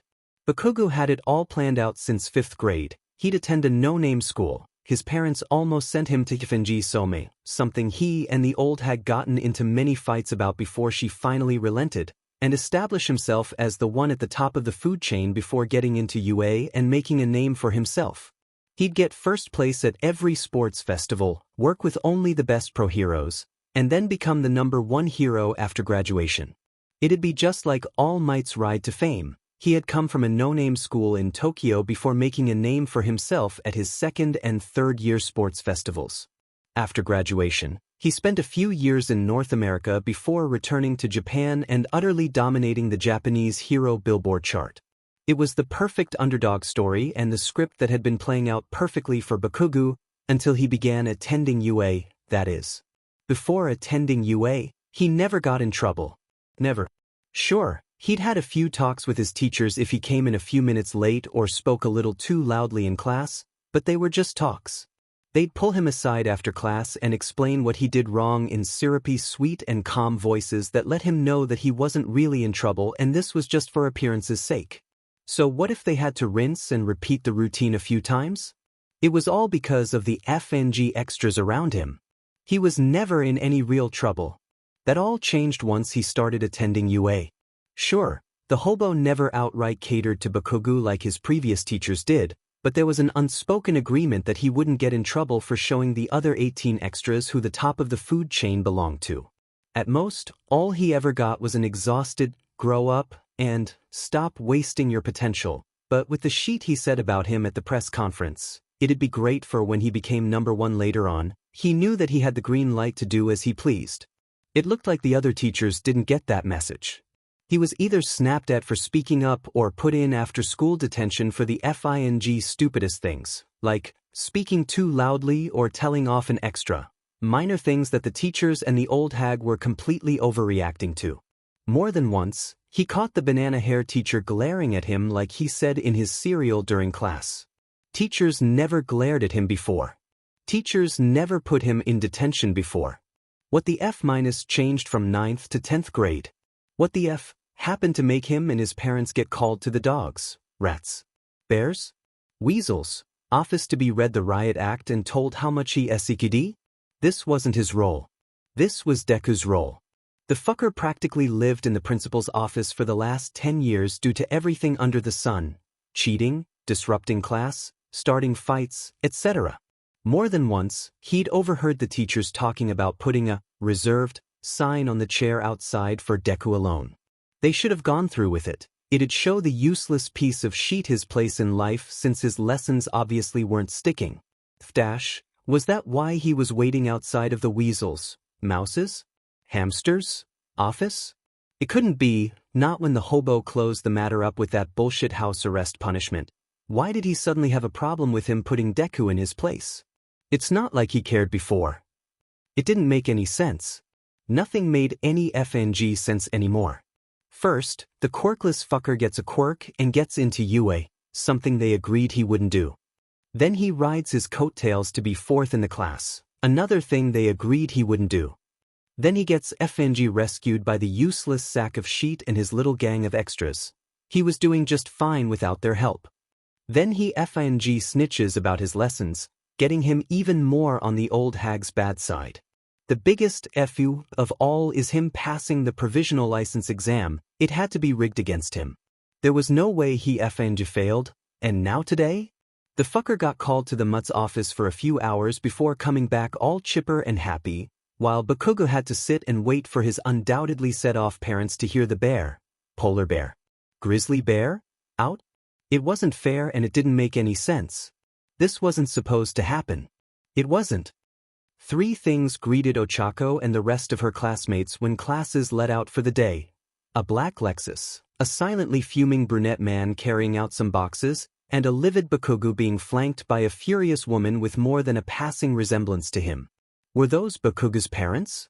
Were they moving his things out? Wait, if they were moving his things out, that meant expelled. You got yourself FNG expelled from the #1 heroic school in the country, the woman screamed, tossing a loaded box into the truck. You're really FNG amazing, Katsuki. Most kids would take a month's worth of detention as a message to get their shit together, but not you. No, you took that as a message to give your teachers and classmates the finger and do whatever the hell you wanted, consequences be damned. I got the message, you old hag. Bakugo yelled back. You don't need dash. Katsuki Baku, you will not speak to your mother like that, the man quietly warned, turning to glare at his son. The boy in question curled his lip in disgust but kept quiet.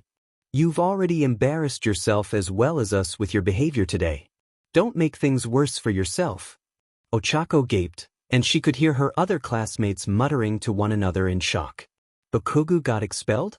But how? No, she shouldn't ask that. Of course she knew why. Everyone in class did, not that they'd ever come out and admit it. It had something to do with the fight from 3 days ago. Everything had been so weird since then. She knew that he was upset about failing the licensing exam. How could he not have failed with the way he was acting? But him dragging Deku out for a fight to take his anger out on him was a new low. No, it wasn't. It was on brand for him. Then, the both of them were put on house arrest for it, which was just mind-boggling for her. Deku never looked for a fight. Anyone who had been around him for more than a day could realize it, so why was he also punished? Why did everyone else accept Mr. Aizawa's story as fact? Even Ida took things at face value, leading the two of them to get into a small argument about it during lunch. He was one of Deku's best friends, and best friends believe in one another no matter what the stakes are. How could he just blindly accept the fact that Deku was also at fault for what happened? Their bespectacled friend was changing his tune by that evening, as was everyone else. Shiro had been teasing Bakugo about a tiny amount of dust on the common room's windowsill, and of course he chose to take it out on Deku, who was at the kitchen table with Todoroki. No one had spoken up in his defense, and he seemed to be trying to ignore it before the blonde advanced towards him, explosives at the ready. That shook a few of them out of their stupor. Kirishima tried holding him back, but was roughly pushed away. Ida and Ochako both got up, ready to do what they should have been doing this whole time and protect their friend, but Todoroki acted swiftly and harshly. She had to admit, the hit to Bakugo's face with his English textbook would have made Gunhead proud, same with the ensuing beatdown in the courtyard. Maybe she should recommend him to Gunhead for their upcoming work studies. In the ensuing chaos that followed, she couldn't help but feel glad that someone finally put the blonde in his place. He had gotten away with far too much, and she knew that not only were they to blame, but Mr. Aizawa was as well. Ever since he'd threatened to expel them all on the first day, she hadn't really trusted the man. She could see that he had something against Deku starting with the quirk assessment test, and he'd been constantly singling him out ever since. She remembered the differences in feedback after the battle trials. Bakugo had nearly killed Deku, and all he got was a "grow up, stop wasting your talent and stop sulking like a child about your loss." Izuku had been defending himself and got a "I see the only way you won the match was by messing up your arm again. Work harder. And don't give me the excuse that you don't have control over your quirk. That line's already getting old. You can't keep breaking your body while training here. But your quirk will be really useful if you can get a handle on it, so show a little urgency, huh?" Clearly he didn't like Deku. Ochako could tell as much, and it was a topic of discussion amongst her classmates as well. Man, if he's this mad about Midoriya hurting himself with his quirk, how's he going to feel about me short-circuiting when I overuse my quirk? Kaminari had nervously asked before homeroom once. Hey, you don't know that for sure. Shiro had tried reassuring him. I really hate to say it, but what if it's just Midoriya he has a problem with? Ochako had glared at him, and he shot his hands up in defense. I'm not saying that's okay or anything. I think it's really messed up, and Midoriya's a cool guy and all, but, come on Uraraka, he's the only one Mr. Aizawa gets on to. Incredibly unprofessional behavior, Tokoyami had said, his head bowed in thought. He's a really scary guy. Ashido said, quivering in his seat. We'll just have to do everything we can to stay off of his radar. Ochako had wanted to say more, but the man in question stepped into the room, cutting their conversation short. Those first 2 days of school set up a pattern that was to become routine for everyone. Bakugo would bully Deku, and Mr. Aizawa would do nothing to correct him. Deku had tried diffusing the situation by saying they were childhood friends, but Ochako knew that on some level, it wasn't true. That didn't stop her from naively hoping that the two would set aside whatever was wrong between them and be friends again. God, she was so stupid. What childhood friend treated someone like Deku the way Bakugo did? Nothing about their interactions with one another screamed childhood friendship, and she should have seen through that claim as soon as it escaped Deku's lips. He was her best friend, and she should have done more to protect him. They all should have done more to protect him. They all should have gotten their textbooks and joined Todoroki in his beatdown of Bakugo. Maybe then they could feel a real sense of victory and vindication in seeing a humiliated Bakugo being kicked out of UA. Those your classmates? Bakugo's mother asked as they came to a stop outside of the dorms. Bow your head and give them the apology of your FNG life for what all you've put them through. Bakugo growled and clenched his fists. I'd rather die than apologize to these effing extras, he yelled. I didn't do anything wrong. It's that shitty Deku's fault for not minding his effing place. Hey, that's messed up, Kirishima reproached, a troubled frown on his face. Midoriya's never dash. Oh F off, shitty hair. Bakugo snapped. It's not as if I give a shit about what you have to think. The redhead winced. That hurts, he muttered. Who gives a F dash? You all are just a bunch of no-name dash. Katsuki, that's enough. Bakugo's mother hissed under her breath, grabbing his forearm and pulling him close. He opened his mouth to yell some more, but Todoroki, coming out with the trash in one hand and his heavy physics textbook in the other, quieted him down in an instant. Her friend's facial expression was as stoic as ever, but the threat was clear as day. Keep insulting my classmates and friends, and I'll re-break your bones in front of your parents. Taking advantage of their now former classmates' silence, Ochako stepped forward.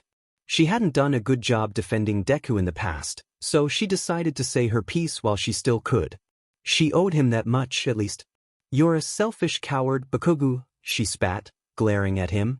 You always felt so threatened by Deku standing up for himself and growing stronger dash. I'm sorry, but did you just call Midoriya Deku? Bakugo's father asked, his voice much kinder and softer than it had been moments ago. Ochako felt her resolve falter slightly as she nodded. Why yes sir. It's his hero name and he said it was okay for me to call him that. Bakugo's mother essikidi her teeth as she gave her son a glare that could kill. How many times have we told you to stop calling him that? She snapped. You really do think that you're so FING high and mighty that you don't have to listen to anyone, not even your own parents. No one gave a F. I dare you to finish that sentence, Katsuki. I dare you, his mother hissed into his ear. What's the issue? Kaminari asked. It's what Midoriya picked as a hero named Dash. It's short for Dekunabu, kid, Bakugus. Mother cut in a brusque but softer voice. It means useless, and we've been trying to get Katsuki to stop calling him that for years. Everyone sat in shock at that revelation. Seriously? Wasn't it just established that Bakugo was a bully? Why is everyone so surprised that he'd been calling Midoriya by an insult this entire time? Don't be a hypocrite, Ochako. You also called him Deku. Don't act like you're any better than they are. Dude, what the hell? Siro whispered. My point is that Midoriya was becoming his own person, and you saw that as a threat, Ochako continued, letting her anger at Bakugo, her classmates, Mr. Aizawa, and herself fuel her. You thought that your quirk made you God's gift to everyone around you, and that gave you an excuse to bully him. You thought that was an excuse to bully us as well. Well, to me, you're nothing more than a pathetic excuse of a hero training who peaked in middle school. The other teachers may turn a blind eye to behavior, but I won't, and neither will we. Now that you've been expelled from UA, no hero school will want to take you. You'll never become a hero, and you have no one to blame but yourself. She could see Bakugo barely resist the urge to roll his eyes, wincing as his mother pulled him over to the Lexus. Get the F inside, she hissed as she opened the back seat door.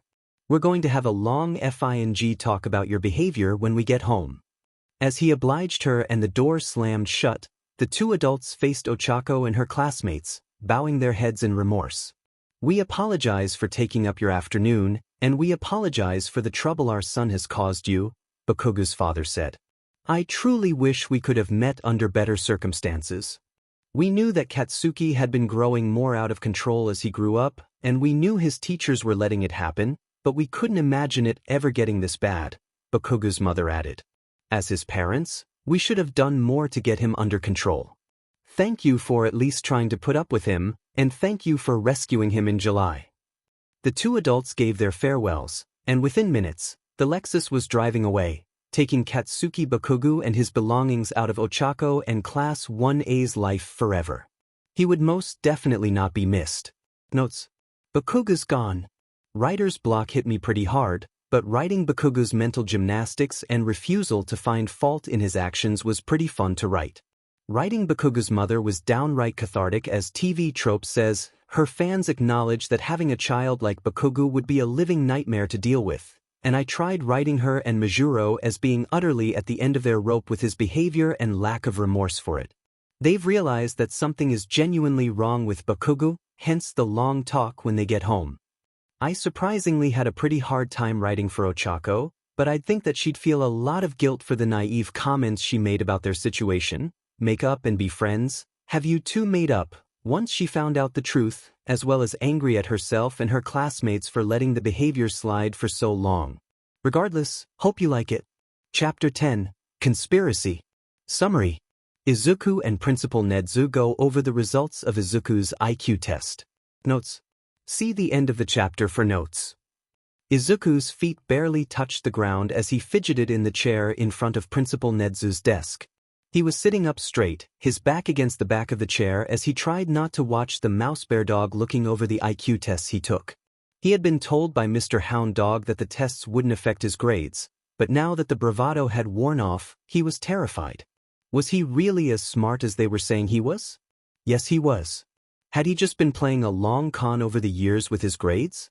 No, he hadn't. How would his score change things in the future? He didn't know, and that was okay. He dared a peek at Principal Nedzu through his bangs, and he didn't know how to feel seeing the rather pleased gleam in his eye as he looked back and forth from the test booklets to the answer keys. That meant he had done good, right? That meant that his best truly was his best, right? It did mean that. Well, Midoriya, Principal Nedzu said, looking up from the tests and folding his hands, together. "I must say, you are a rather remarkable young man." Izuku bit his lip, cringing at the blush appearing on his face. He was blushing in front of the principal. What had his life come to? Remarkable? That wasn't a word most people used when describing him. All he ever really heard was plain, problem, useless, reckless, and other variations of these words. To be called remarkable by Principal Nedzu of all people felt surreal. "Are remarkable how, Principal Nedzu?" he softly asked. The dog bear mouse simply smiled back at him.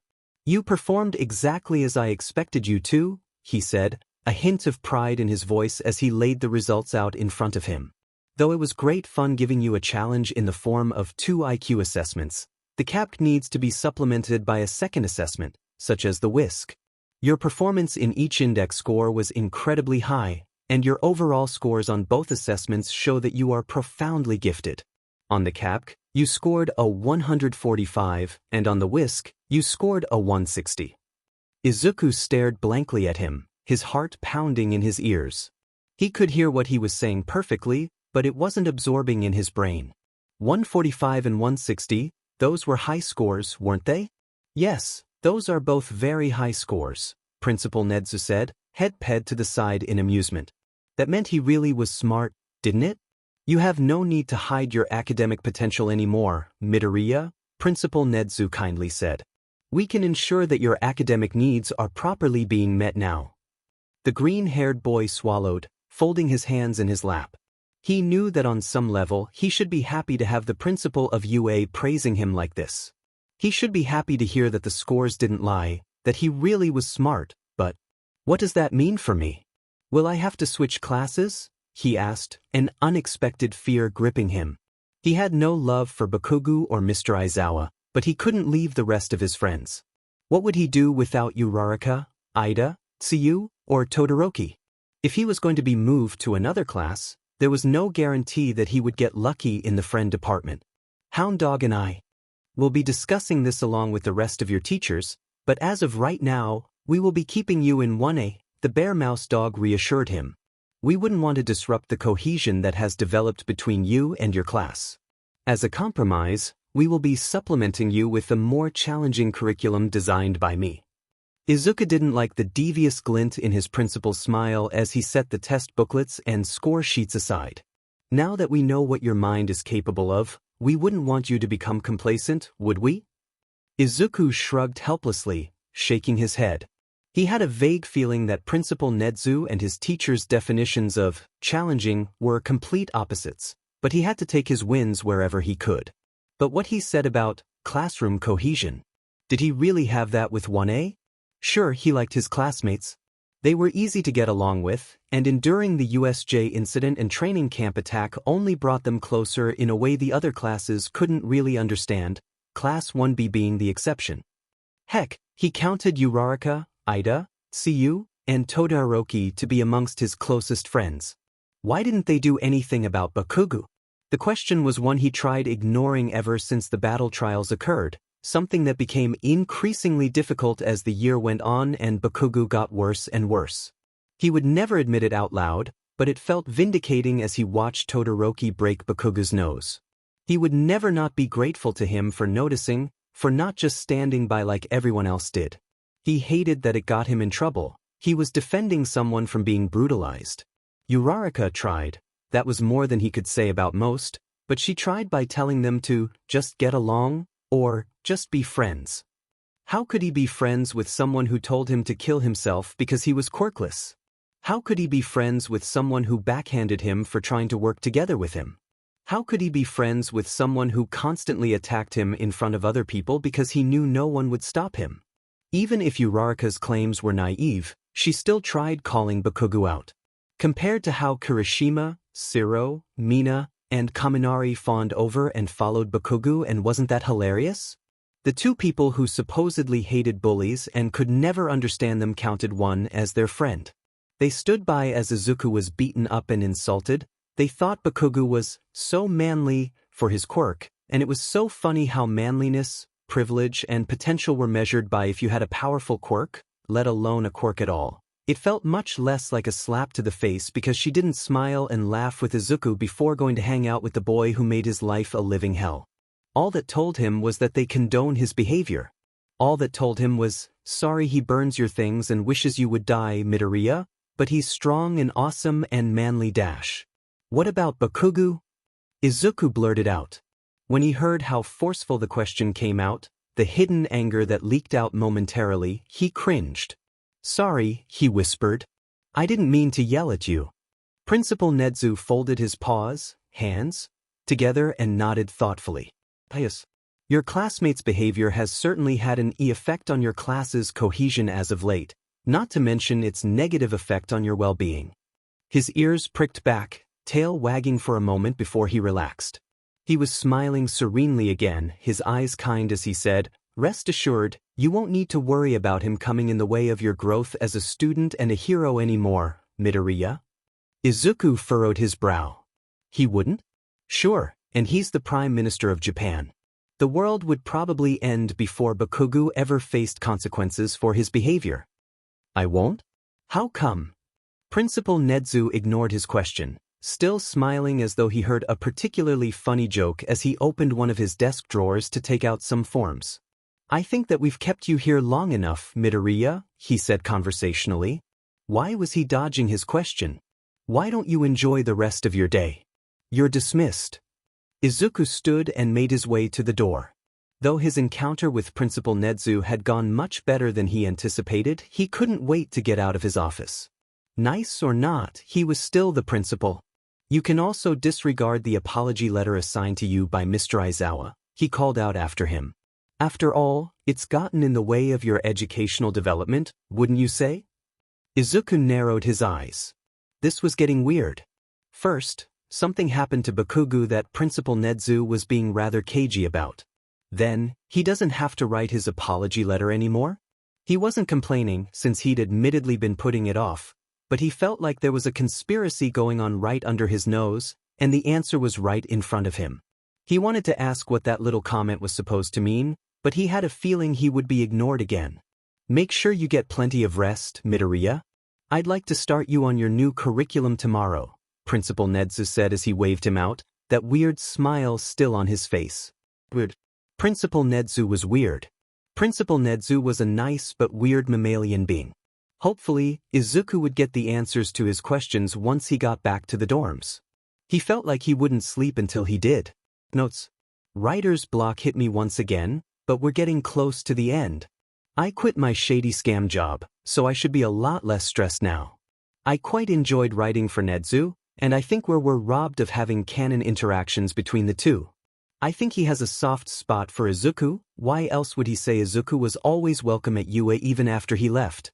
And he'd want to see him live up to Ho's potential. On an unhappy note, I never liked how the Baku squad just sat by and allowed Bakugo to treat Izuku the way he did. Horikoshi making Kirishima and Mina hate bullies but be friends with Bakugo was certainly a choice.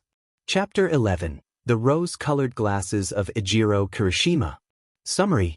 Wearing rose-tinted glasses blocked Kirishima from the red flags Bakugo's behavior raised. Notes. See the end of the chapter for notes. Ejiro Kirishima always prided himself on being able to see the best in everyone around him. He had been raised to believe that people couldn't be boxed off into solely good or bad people. He'd always been told that you had to get to know someone before passing judgment onto. It's why he could never understand bullies. How could someone make a snap judgment about a person and then torment them over it? How could people be mistreated for things such as their quirk, their hair color, or their height to name a few? It was wrong, and it was something Kirishima couldn't just sit by and let happen, but he was scared, and it wasn't for lack of trying either.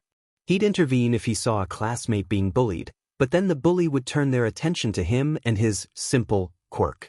It got his face smashed in by a rock, and his friends told him to not intervene. It's why he respected Ishido so much. He'd known her since middle school and she was just so cool.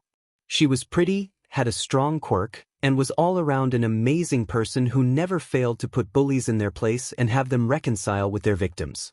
There were talks amongst their teachers and classmates about her being a shoe-in for becoming a ranked pro hero in the future, but she never let it get to her head. How manly was that? Her attitude, alongside that one Crimson Riot interview, inspired him to get out of his head and apply to UA. It's what made him decide once and for all to stop being a coward and fully live by Crimson Riot's philosophy. High school was supposed to be a do-over for him. High school was supposed to be the chance to wipe the slate clean from his years of trying and failing to be brave. But as he watched the black Lexus drive away from Heights Alliance, he was hit with the realization that for all of his bravado of starting over, he hadn't changed at all.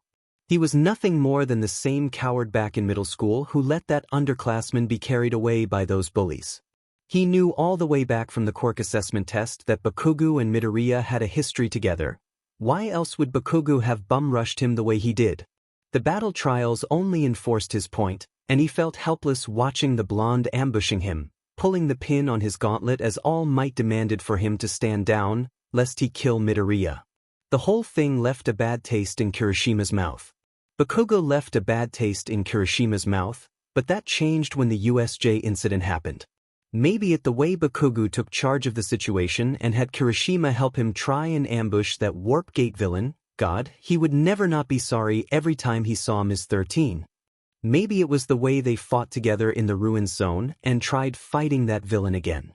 That was a bond that wasn't easily broken, but in hindsight, that was when the rose-colored glasses fell onto Kirishima's face. At the time, when Bakugo got in front of Class 1B and 1C and vowed to defeat them in the sports festival, Kirishima had thought the way he stood his ground against everyone was amazing. When he got up in front of the crowd and vowed to win, he just brushed it aside as Bakugo being himself, and he didn't think much of his feral rage as Ms. Midnight announced his loss to Uraraka. The way she held her own against him had been the manliest thing ever. He just needed to get control of his temper, stop getting so many detentions, and then he'd be amazing. Right? The signs were all there, and he should have read them. The two of them were studying for their final exams, and not only had Kirishima been screamed at and insulted by him the entire time, they ran into some old classmates of Bakugo and Midoriya from middle school. According to them, Bakugo's temper used to be even worse. He used to be self-centered, someone who thought the world owed him. He used to be so bad that had it been 1 or 2 years ago, the blonde not only wouldn't have offered to tutor anyone, but he would have gone as far as to beat up anyone who dared approach him. He also learned that they bullied Midoriya due to believing that he was quirkless. At the time, Kirishima couldn't believe it. Midoriya had a crazy powerful quirk that broke his bones whenever he used it. How could he have been quirkless? Midoriya was also an amazingly kind person. Who would ever bully him? Weren't you bullied for your quirk? He hadn't made the connection between how they felt like they couldn't compliment Midoriya in front of Bakugo or how angry hearing Midoriya's name made Bakugo. He hadn't made the connection in how Bakugo's yelling got them kicked out of the library and Midoriya got the blame even though he wasn't there. Wasn't Midoriya always flinching anytime Bakugo yelled or used his quirk? Wasn't Bakugo always yelling at Midoriya and using his quirk on him? For that matter, wasn't Midoriya really quiet and not confident in himself? What was it that he thought to himself that day? Was it how Midoriya may have felt after being bullied for so long? Was it how to help him build self-confidence? No, it had been. Forgiving was just a small deed for Midoriya. He lives and breathes for the sake of saving those who are suffering. Midoriya's thoughts and feelings in the matter had been completely brushed aside. It had been so easy to rationalize back then. Midoriya was such a forgiving person. Why else would he continue referring to Bakugo as his childhood friend and refuse to draw a line in the sand? Why else did no one else intervene when the blonde lost his temper on him? If it was a problem, then Mr. Aizawa would have stepped in, right? Ashido would have said something, right? If Midoriya didn't have a problem with his behavior, then it wasn't his place to intervene, right? Right? The revelation of Bakugo's expulsion from UA proved him wrong. The revelation that Bakugo was unapologetic for the way he treated Midoriya proved him wrong. The revelation that Bakugo couldn't care less how he treated him and the rest of their classmates proved him wrong. The revelation of what Deku meant proved him wrong. The revelation that his past teachers saw nothing wrong with any of this proved him wrong.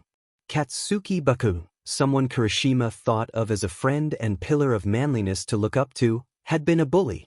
He had not only been a proud bully, but Kirishima had just sat by and let it happen right under his own nose.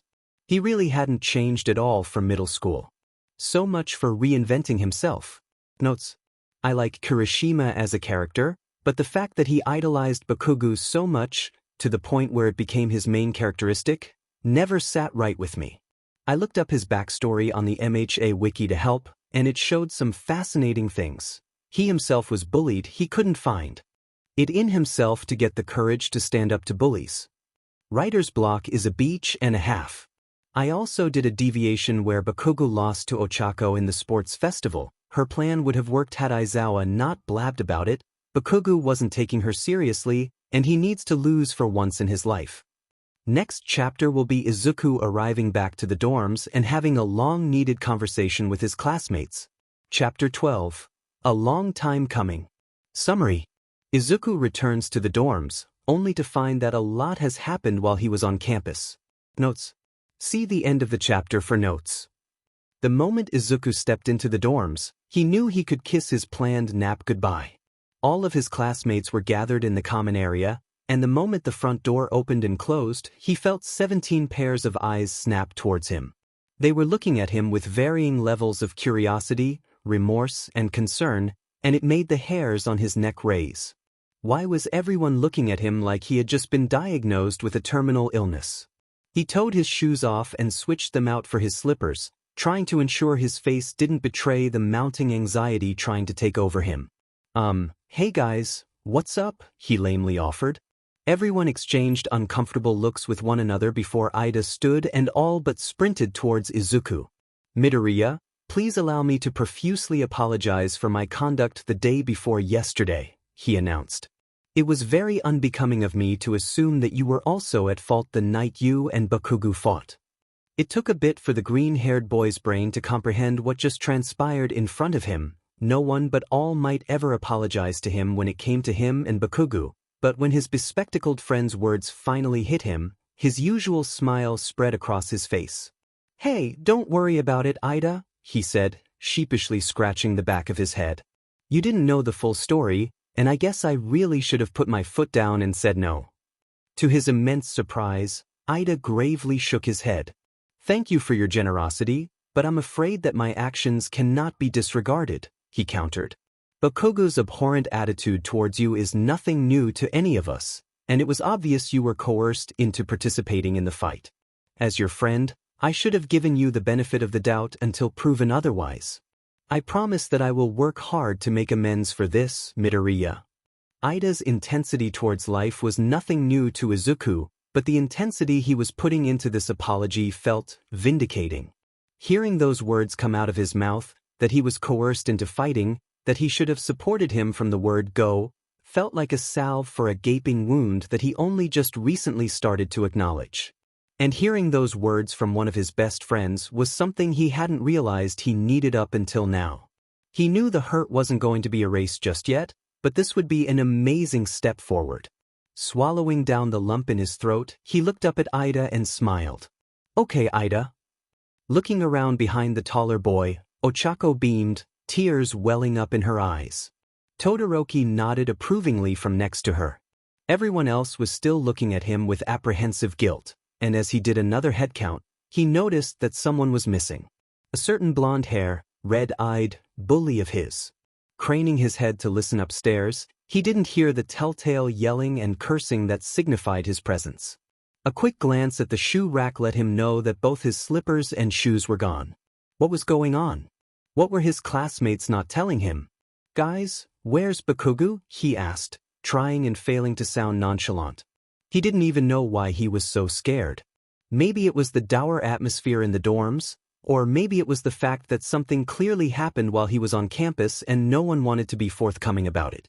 Either way, it rubbed Izuku the wrong way. Tsuyu stepped out from behind Ochako, practically the embodiment of concern as she looked at Izuku. "Bakugu was expelled, ribbit," she quietly said. "He was really angry about it." Tsuyu's voice faded into the background, and the room spun. The floor was pulled out from under Izuku's feet, and he could hear yelling before a pair of strong arms caught him and helped him over to one of the armchairs. Someone was yelling at someone else to get some water, but he didn't care about any of that. Expelled. Katsuki Bakugu was expelled. UA, the top heroic school in the country, had expelled Bakugu. A cyclone of conflicting emotions swept onto Izuku: horror, concern, guilt, relief, elation, surprise. Bakugu would never forgive him. He told him to kill himself. What is there to forgive? The mark on his permanent record would bar him from any other heroic school. Good, it'll protect everyone else from him. Bakugu would never become a hero. Whose fault is that? Principal Nedzu said he wouldn't have to worry about hiding his potential anymore. Was this what he meant? Obviously. How did everyone else feel? Why did it matter how they felt? Were they upset at him for ruining Bakugu's career? That was on them for putting their eggs in Bakugu's basket. Did they hate him? "Hey, Midoriya." Izuku looked up from his lap. It was Ashido who was kneeling in front of him, and he'd never seen her look so serious in his almost half a year of knowing her. She held out a glass of water and tentatively patted his knee. "Drink this. It'll help you calm down." He took the glass with a shaky hand, taking hesitant sips of the cold liquid as his surroundings came back to him. He was flanked on both sides by Uraraka and Todoroki, Tsu and Ida both incredibly close by. Everyone else was situated around him throughout the common area, trying not to suffocate him. Ashido was still in front of him, and he could see that Kirishima had joined her. "Hey, Midoriya," he said quietly, his hands clenched into fists by his sides. "I just wanted to say that I'm sorry. I didn't know that things were that bad between you and Bakugu Dash." "Yes, you did." Dark Shadow piped up as he manifested out of Tokoyami. He flew over to Izuku and wrapped him in a protective hug. "Bakugu was always awful to Midoriya." Kirishima winced. "I know. But why didn't you ever say anything?" Izuku quietly asked as Dark Shadow rested his chin on top of his head. Why didn't anybody say anything? As his classmates shifted nervously where they sat as they gave each other and Izuku unreadably nervous looks, Tokoyami finally spoke up. We don't have an acceptable answer for that, Midoriya, he said, looking Izuku steadily in the eye. But it was inexcusable how we stood by and let it happen. I offer my most profuse apologies to you. Shiro rubbed his neck. I'm sorry too, he added. I guess I just bought into the hype surrounding how strong he was. It was really messed up of me. We also thought if it was really a problem, Mr. Aizawa would have said something. Kaminari interrupted. I mean, isn't he always going on and on about how super strict he is and he'll expel us if we sit at our desks the wrong way? Jairu narrowed her eyes at the blonde. Yeah, but it was pretty obvious that he had it out for Midoriya from day one, she said. It doesn't make it any less okay, but since he never said anything about it, we didn't either. Yaoyorozu clutched her arm, guilt clear as a day across her face. As vice president, I should have intervened before things got this bad. Midoriya, I'm so sorry. Izuku kept his eyes on Kirishima. While everyone else wasn't blameless in letting Bakugo go unchecked, they were at least acknowledging their part in it with minimal to no excuse.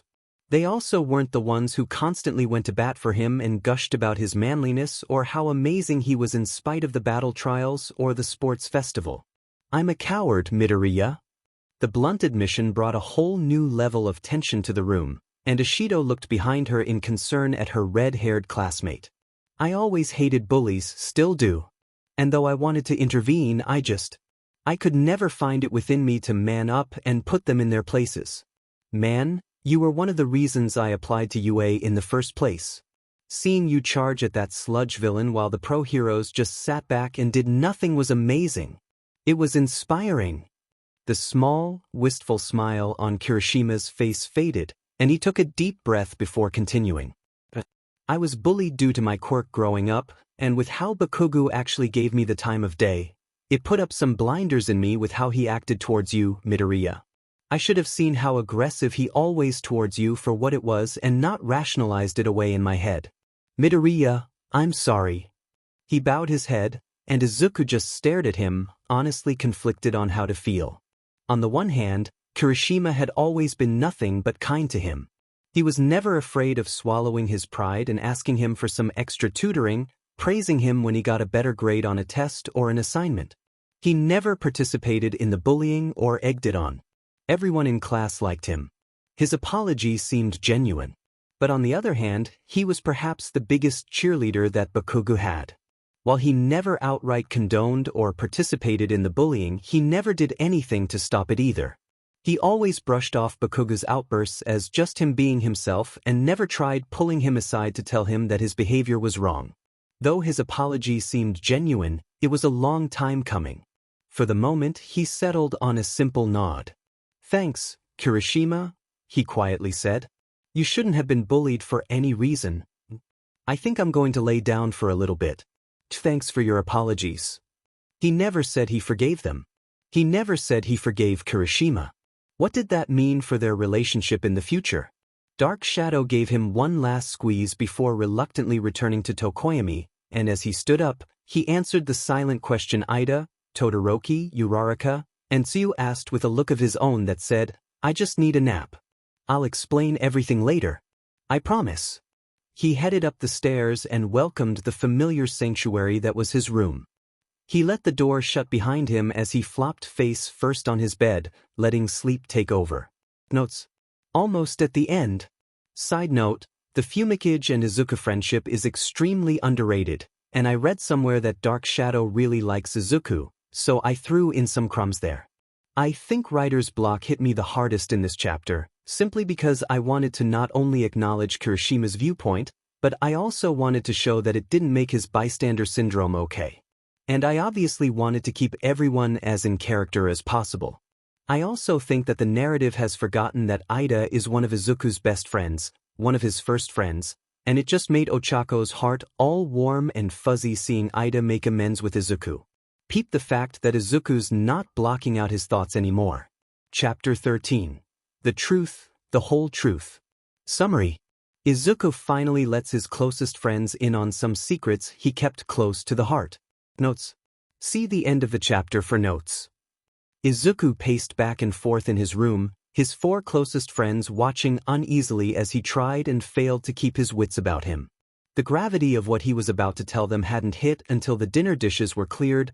The katsudon was obviously an olive branch extended to him, not that he was complaining, and he was given a knowing look from Uraraka that said, "You had your nap and your dinner, so you better keep your end of your promise."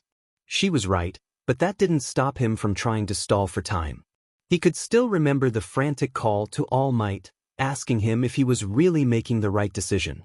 He wanted to know if letting them in on the century-old conspiracy, on his past quirk status, would do nothing but cause pain for everyone involved? Would they reject him? Would they hate him for lying to them for so long? He could remember All Might's soft laugh as he said, "You truly are my prince of nonsense. One for all is your quirk, which means who you tell or don't tell is up to you." The smile left his voice, however, when he confessed, as to how they may react after finding out about your past quirk status. "I honestly can't say. If they're your true friends, it won't matter to them, but know that a quirk isn't what makes a hero who they are." At the moment, it was nice to hear that, with him also being quirkless, he truly understood, but now that he couldn't stall for any more time, the words sounded ominous. Sure, they were nice to him now, but what would happen once he told them? Would they call him a cheat? Would they tell him to throw himself off a bill? "Midoriya, you don't have to tell us if you're not ready to rebit," Tsuyu quietly said, tilting her head thoughtfully. Ida nodded earnestly. "We don't want you to feel coerced into confiding in us, Midoriya. You're clearly distressed at the moment, so why don't we wait until you've had some rest?" Izuku ran a hand through his hair, shaking his head as his face scrunched up in frustration. "If I let you guys leave, then I won't be able to ever tell you," he shakily said, clenching his hands into fists at his sides. Ochako stood and tentatively took his wrist in her hand. "But you're clearly not in a good frame of mind. I'm quirkless."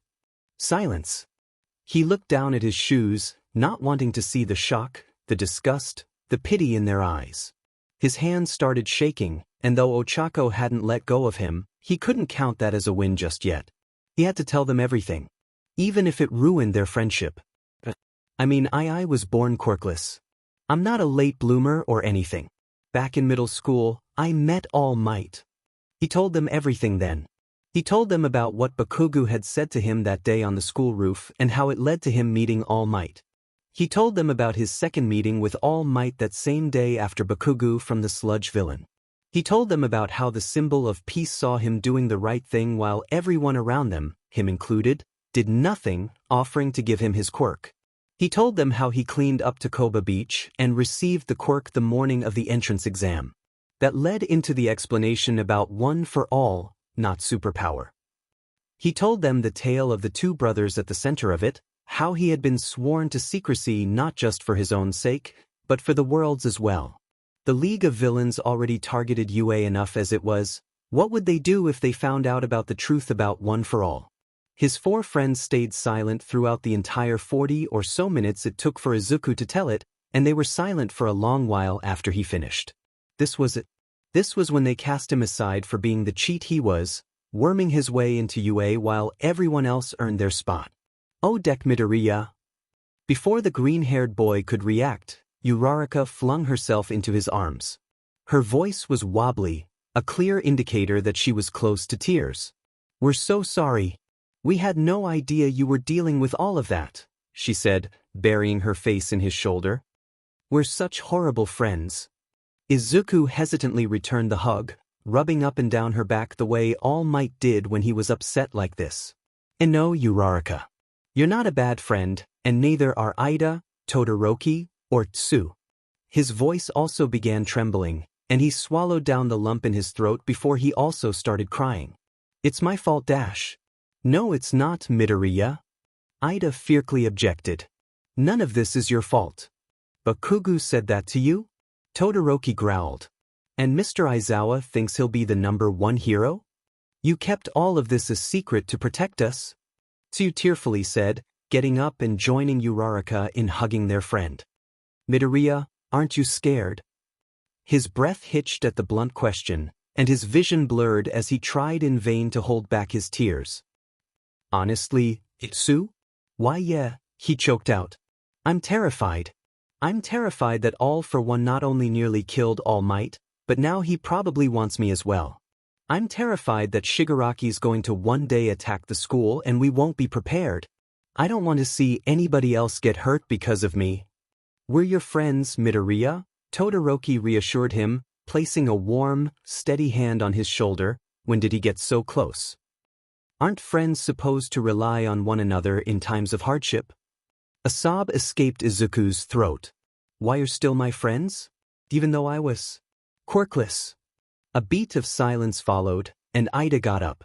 He wrapped his arms around all of them, and the way his shoulders shook indicated that he had surrendered to his tears. Why, you idiot? He ground out through his tears. Why would that ever be a factor in whether or not we're your friends? You saved my life from stain. Midoriya, we're your friends because we like being around you, Todoroki added, his voice trembling slightly. You're nice to us. You've helped us with our hardships while expecting nothing in return. Why wouldn't we be your friends? Your quirk status doesn't matter, so you choked out. All that matters is the kindness in your heart, and you're one of the kindest people I've ever met. You saved my life at the USJ, remember? We're with you in this, Midoriya, Uraraka promised, giving him a tight squeeze. We'll help you in any way we can, whether it's by protecting you from All for One, or giving the what for to anybody else who tries to bully you. You're stuck with us whether you like it or not. Izuku shook his head, now crying freely. This conversation wasn't happening the way he expected to. He was expecting insults, beat-downs, calls for him to jump off. He wasn't expecting them to be so nice about it. How had he been so blessed to get friends like them? But Izuku was almost unintelligible with how hard he was crying. But it's not your fight dash. Isn't meddling where you don't need to the essence of being a hero? Ida quietly asked. If Izuku and his friends spent the rest of the night in a huddle crying their eyes out, no one dared to say anything about it. Notes. Penultimate chapter. I always say this with every chapter, but the writer's block was unbearable with this one. I think I started over 2 to 3 times before I came up with a chapter one was satisfied with. One more chapter to go. Chapter 14, Green Tea and Tangents. Summary. Izuku brings his 4 closest friends with him to their first one for all meeting. Notes. See the end of the chapter for notes. Izuku loved early morning runs. He loved how the crisp, cool air lit his lungs aflame as he ran through the streets of Mizudafu down to Takoba Beach. He loved how the moon and stars in the night sky reflected off of the Pacific Ocean, making the normally blue water sparkle. He loved how the beach was practically deserted this early in the day, allowing him to run up and down the stretch to his heart's content. Most of all, he loved how his morning runs belonged to him and him alone. There was no Bakugo around to use his quirk on him or scream obscenities at him. There was no Mr. Aizawa looming over him or criticizing him without any offers of help. There were no classmates to worry about losing because he couldn't master one for all. It was just him, the pier, and the ocean air. The runs had been routine for him even before moving into the dorms, and after a few days of reconnaissance, the routine had been able to remain without a problem. All it took was memorizing the camera bot's postings, as well as Mr. Aizawa's patrol schedule and check-in schedule, for him to have 4 hours of uninterrupted free time a night. It was 4 hours of uninterrupted bliss. Most of the time, he would lay back in the sand, letting the howling waves serve as a meditation medium for him to hold on to. Other times, he would stand just where the concrete met the sand, wondering just how far the Pacific stretched out to. Today, however, he was at the pier. He leaned against one of the beams holding the roof over him, closing his eyes as the salty air invigorated him in a way not even Katsudon could. For once, he felt at peace with everything. With himself. Mr. Hound Dog would be thrilled to hear it at their appointment Friday morning. Izuku smiled to himself as he thought about the canine guidance counselor. He couldn't believe he had been scared of him yesterday. Did all of that really happen yesterday? It felt like a lifetime ago. Underneath his brusqueness and all of the growling, He truly cared about Izuku's plight. He cared enough to not only make an unfavorable comment about Mr. Aizawa in front of him, seriously, would he get in trouble for doing that, but also to schedule weekly appointments for the two of them for the foreseeable future. You're a UA student, and it's our job as teachers to not only help you grow and develop as heroes, but also to make sure that you're happy and confident in yourselves. He had said in the email that he read only an hour ago. So much had happened that he hadn't even been able to look at his phone, let alone use it. It said more things, such as the dates and times for their appointments, but at the end of it were 3 affirmations he wanted Izuku to practice saying to himself every day. You'd be surprised at how much of an effect words can have on people. They won't make everything go away completely, but they're a start, were the words that preceded them. Standing up straight, Izuku took a deep breath. I am worthy and whole, he quietly said to the sea. Hugging himself against the ocean breeze's cold air, he took another breath. I believe in my abilities. His eyes stung for a moment, and he took a minute to wipe at them before whispering to himself perhaps the most difficult one for him to believe. I am enough. A pair of feather-light hands gently squeezed his shoulders, and a hauntingly familiar voice whispered in his ear, "Of course you are." Izuku gasped and turned around, but as soon as the first one for all user had appeared, he vanished just as quickly. All he got a glimpse of were a pair of green eyes that were strangely identical to his. After an early morning shower and an additional 3 hours of sleep, Izuku awoke to start his first official day back on campus. As he washed his face, he tried swallowing down the usual anxiety that gripped him in the morning. As he brushed his teeth and combed his curlier-than-usual hair, the beach always did that to his hair for some reason, he tried to not think about how Bakuga's expulsion had changed the dynamics between his classmates. As he packed his backpack and flung it over his shoulder, he tried not to wonder just how much more Mr. Aizawa hated him for getting rid of a student he had so much faith in. No, you didn't get rid of Bakugo. He got himself expelled, Izuku told himself. And if Mr. Aizawa doesn't like that, then Todoroki can go break his nose with his English textbook. The unexpected thought made Izuku laugh to himself in both mortification and elation. Sure, he'd been taught to revere his teachers, and yes, Mr. Aizawa had saved their lives more times than he could count, but allowing himself to disparage the man felt much more cathartic than he anticipated. As he headed downstairs to get a start on his breakfast, he was unexpectedly pulled towards the kitchen and sat down at the table, where breakfast had gotten a head start on him. Before him was a plate of chocolate bread, a bowl of sliced kiwi, and a cup of coffee and milk. Out of the corner of his eye, he saw 6 other identical setups as well. And if Izuku had to guess, it was courtesy of Bonjour and Bon Appetit, Midoriya. Aoyama greeted, gracefully taking the seat across from him. I hope you had the most dazzling of sleep last night. Izuku chuckled, rubbing his neck. Aoyama was nice, but he could certainly be a lot this early in the morning. Yeah, I did, he said truthfully. Sure, it was only 4 hours of sleep, but he had no nightmares or weird one for all related visions. Instead, there was just the familiar presence of the first one for all user, a light but warm hand on his back. That had to count for something. What about you? I thank you for your concern, but I slept fabulously, the blonde proudly decreed. That's why I provided you and the rest of our compatriots with a classical French breakfast. Well, that explained the partially set table. Hopefully, everyone else wouldn't be offended.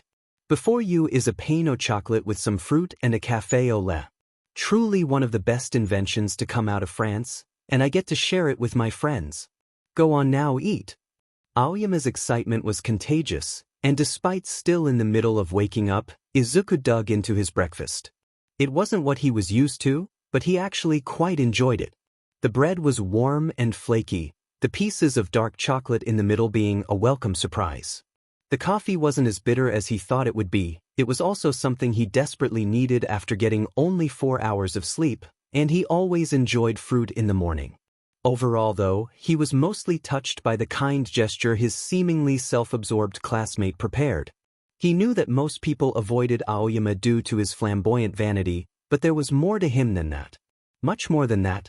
Izuku couldn't help but feel a kinship with him due to the nature of their quirks. Both came in later than normal, Aoyama's came in when he was in 1st grade while Izuku's came in 9th grade, and both had pretty physically debilitating drawbacks when misused. Izuku's bones and ligaments were injured while Aoyama's gastrointestinal issues had him carrying around a bottle of electrolyte solution to combat dehydration. He also put himself at risk multiple times for the sake of his classmates, using himself as bait during the forest camp attack as well as the first round of the provisional licensing exam. That alone was incredibly respectable. When Aoyama reached out to him with that weird cheese message, Izuku couldn't find it in his heart to turn him away. Instead, he took the offer of friendship and integrated him into his ever-growing group of friends. They all had welcomed him with open arms, and that was really all Izuku could hope for. He couldn't sit by and let someone else be ostracized the way he had been. Swallowing a piece of coffee-soaked pastry, Izuku smiled. "This is really good, Aoyama," he said. "I hope it wasn't too much trouble for your family to send this over for us, though." The blonde shook his head, primly sipping his own coffee. "Nonsense. They were more than happy to have this sent here. In fact, they were going to also send over a full déjeuner and diner before I stopped them." He laughed fondly before his smile softened, becoming somewhat sad. "Truth be told, Midoriya, they're grateful that I've made such wonderful friends," he said wistfully, nibbling at his pastry. "I haven't had that much luck in that venture growing up. The cruelty of children can be incredibly shocking." He gave Izuku a kind and knowing look as he set his cup down, and rather than cower away and shrink in on himself, Izuku found himself nodding along. Looking back now, Bakugo's cruelty had been shocking, as had that of his former classmates. It didn't surprise him to find out that Aoyama had been bullied as well. "Aoyama, do you miss Paris?" Izuku asked. When he noticed the blonde's already sad smile tightening, the green-haired boy panicked and entered damage control mode, waving his hands in front of him. "You don't have to answer if you don't want to. I'm sorry if I dash." "I don't know." Aoyama didn't sound or look upset. In fact, he seemed rather matter-of-fact about the whole thing. His face was unreadable as he looked at Izuku. "I've always been a child of two worlds," he continued. "So it didn't matter which country we moved to, or what continent we lived on. I was always going to be different. And as we both know people don't like differences." They both finished at the same time. They both chuckled at the lucky coincidence before Aoyama shook his head, seemingly fighting a battle within himself. Izuku gave him some time, wanting to give him some space after that vulnerable confession before the blonde straightened up in his seat. He squared his shoulders and looked the green-haired boy in the eye. Was it just Izuku, or did he look almost scared? "Are you all right, Aoyama?" he asked, alarmed at how more and more panicked his classmate and friends seemed to be getting. "Midoriya, there's something I dash." "Hey Midoriya." "Aoyama. Good morning." Uraraka bounded down the stairs, followed by Ida and Tokoyami, who appeared to be having a deep discussion about something, and Todoroki and Tsuyu, who were still rubbing the sleep out of their eyes. She leaped over to them and paused, gasping as the plates of food on the table.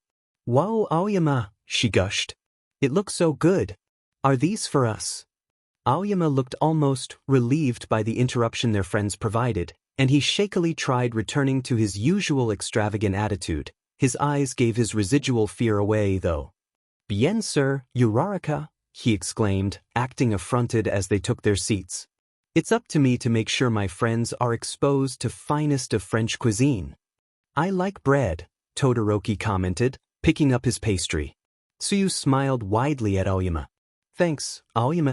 This was really kind of you to do this for us, Ribbit." It's fascinating how different the concept of the French breakfast is from the Japanese breakfast we've all grown up with. I thank you for allowing us to embark on this culinary adventure." Ida enthusiastically exclaimed, taking a bite out of his bowl of orange slices. "Thanks for not forgetting about me, Aoyama." Dark Shadow enthused as he dove into his coffee. "This coffee rocks. Fumi, let me have some of yours." "No, Dark Shadow. Cease this behavior at once." The moment Izuku and his friends stepped into class that morning, he instantly knew that something wasn't right. The problem was he couldn't figure out what exactly it was. It didn't have anything to do with how his classmates greeted him, though Shiro, Kaminari, and Kirishima seemed almost uneasy as they greeted him. It didn't have anything to do with the now 18 desks in the room. They all knew that Bakugo was expelled, though the change in the room was a little disorienting, nor did it have anything to do with the updated seating chart on the board. Wait a minute. That wasn't Mr. Aizawa's handwriting. For that matter, it was 8:20, 5 minutes before homeroom started. It wasn't like Mr. Aizawa to be late. Though the man spent class either asleep or looking and sounding like he would rather be asleep, he was never late. In fact, he was usually early if there were any announcements that had to be written on the board. For that matter, the man never took sick days either. He showed up to class after the USJ incident looking like a mummy, for crying out loud. That had been a choice. Something had clearly happened to him, but, "Good morning, everyone," Ms. Midnight chirped as she strode into the classroom as if she owned it. As everyone echoed her greeting, Izuku saw his classmates looking at one another in confusion or excitement, in Shiro and Kaminari's case. In his mind, he compared the handwriting on the board to something she had written for him a couple of weeks ago on one of his assignments. It was a match, meaning that she was the one to update the seating chart. But what did it mean in the long run? It didn't resolve the confusion around Mr. Aizawa, and judging by how Yaoyorozu shot her hand in the air, he clearly wasn't alone in his sentiment. "Excuse me, Ms. Midnight," Yaoyorozu called out. "But did something happen to Mr. Aizawa? Is he not coming in today?" The way the R-rated hero's face fell wasn't comforting, nor was the way she pinched the bridge of her nose. She closed her eyes for a moment before letting out a measured breath. "I suppose there's no use in hiding it from you all," she murmured almost to herself, shaking her head. "You're the ones being directly affected by it, and gossip spreads so fast that you'll probably find out by lunch. Aoyama, can you be a dear and shut the door, please?" The sense of dread that was already in the room at her non-answer only grew as the blonde shut the door, almost sinking into his seat with an incredibly uneasy smile. Kaminari looked around and raised his hand, looking genuinely scared as he was called on. "Is Mr. Aizawa dead?" he asked, much to everyone's horror. As he tried defending himself over his classmates' criticisms, Jiraiya gave him a hard smack on the arm with one of her earphone jacks. "What is wrong with you?" Jiraiya angrily asked. "How did you get that out of 'shut the door' and 'you'll find out by lunch'?" Kaminari rubbed his arm, glaring at the girl. "It's an honest question," he defended. "She's being all mysterious about it, so it's not my fault that I jumped dash." "Thank you, Jiraiya and Kaminari," Ms. Midnight called out over their bickering, looking rather exhausted by the whole spectacle. Scowling at each other, the two students faced the front. After waiting a minute to make sure that order had truly returned, she continued, turning to the electric boy. "Now, to answer your question, Kaminari, Mr. Aizawa isn't dead," she said with such a firmness that it caused a ripple of relieved sighs and laughs to ring through the room. Ms. Midnight's smile, however, was incredibly strained. She took a deep breath as she proceeded to drop the second biggest bombshell of the week. However, in light of some things that were brought to Principal Nizu's attention, his teaching license was suspended for the next 6 months. "I'll be covering his homeroom duties in the meantime." Everyone had different reactions. Izuku sat in dull shock, his stomach doing somersaults as the words tried and failed to get through to him. Uraraka and Ida exchanged looks of knowing and conflicted understanding respectively.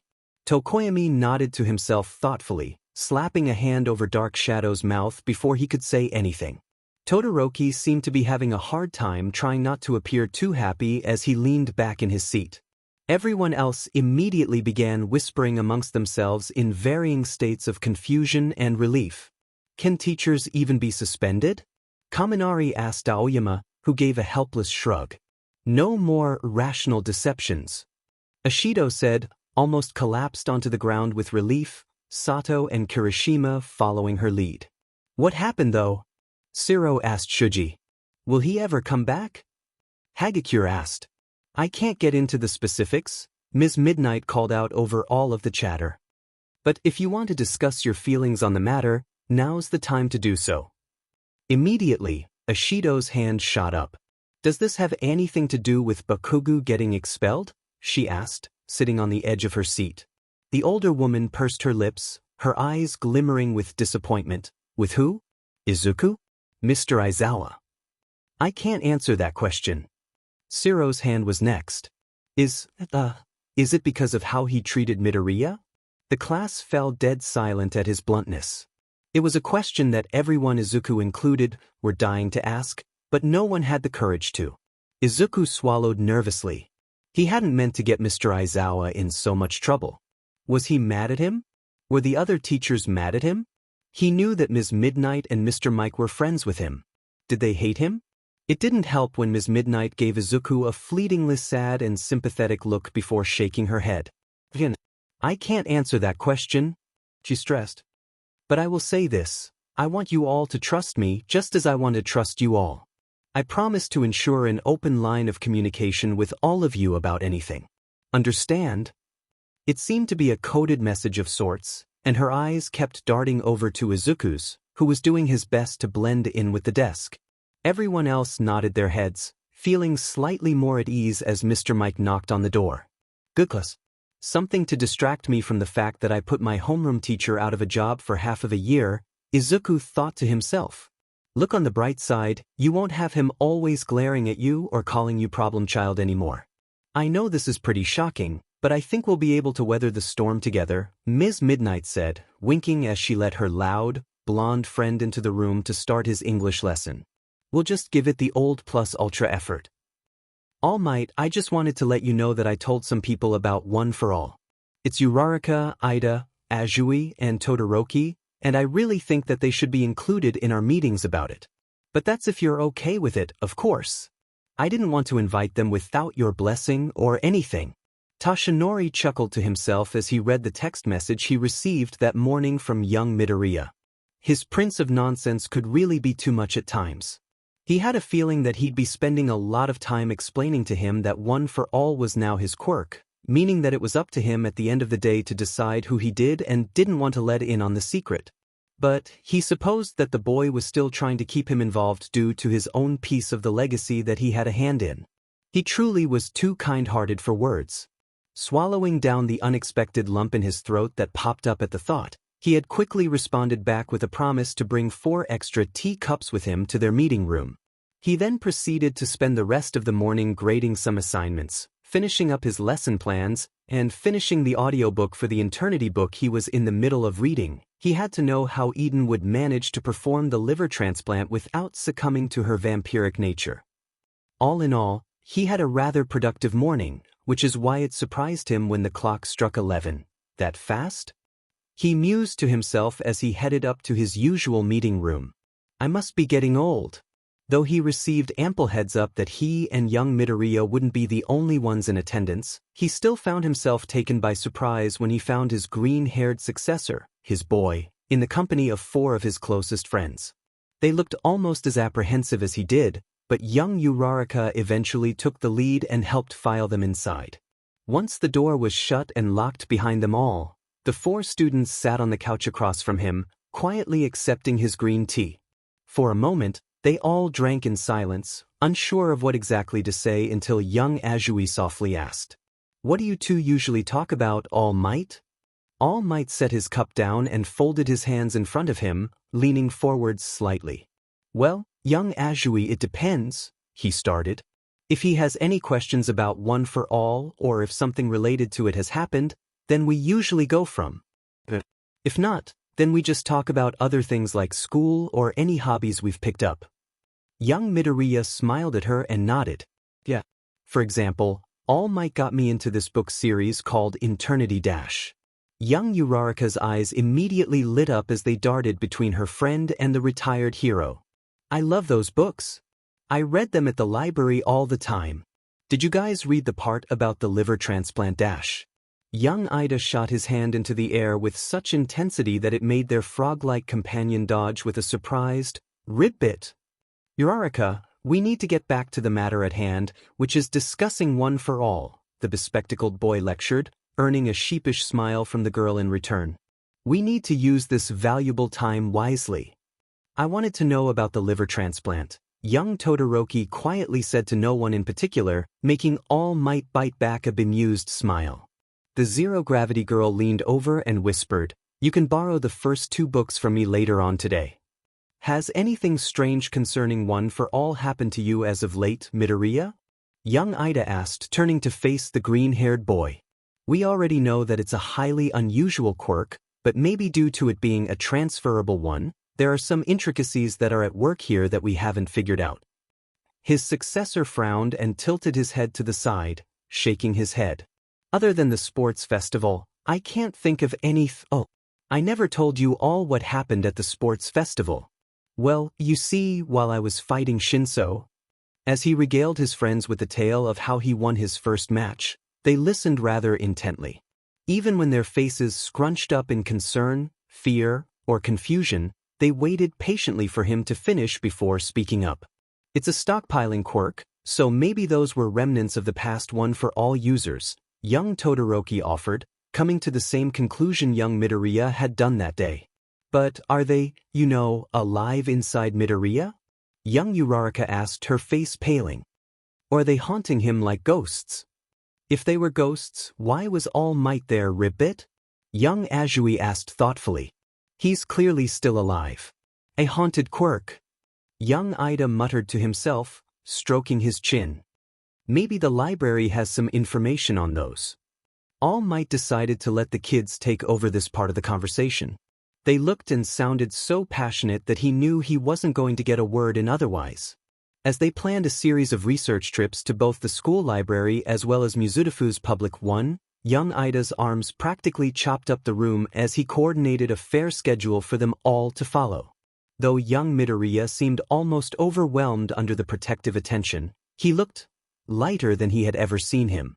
Not better, necessarily, but lighter. It made the retired hero smile sadly at his boy. He knew the road to healing was going to be a long one, but it warmed his heart seeing that he had friends who were willing to stay by his side in the face of such a dangerous legacy. You're doing great with him, Tashinori. The long-missed voice of Nana rang through his head, making him jump slightly. I'm so proud of you. Swallowing down the lump in his throat, he rubbed his hands together in preparation to circle back the conversation before it got out of control. These were amazing kids, but he couldn't let them continue on their tangent about which library had the superior catalog of books and a summary of the Eternity Saga respectively. You've got some good friends, young Midoriya, Tashinori mused to himself. Do this old man a favor and hold on tight to them.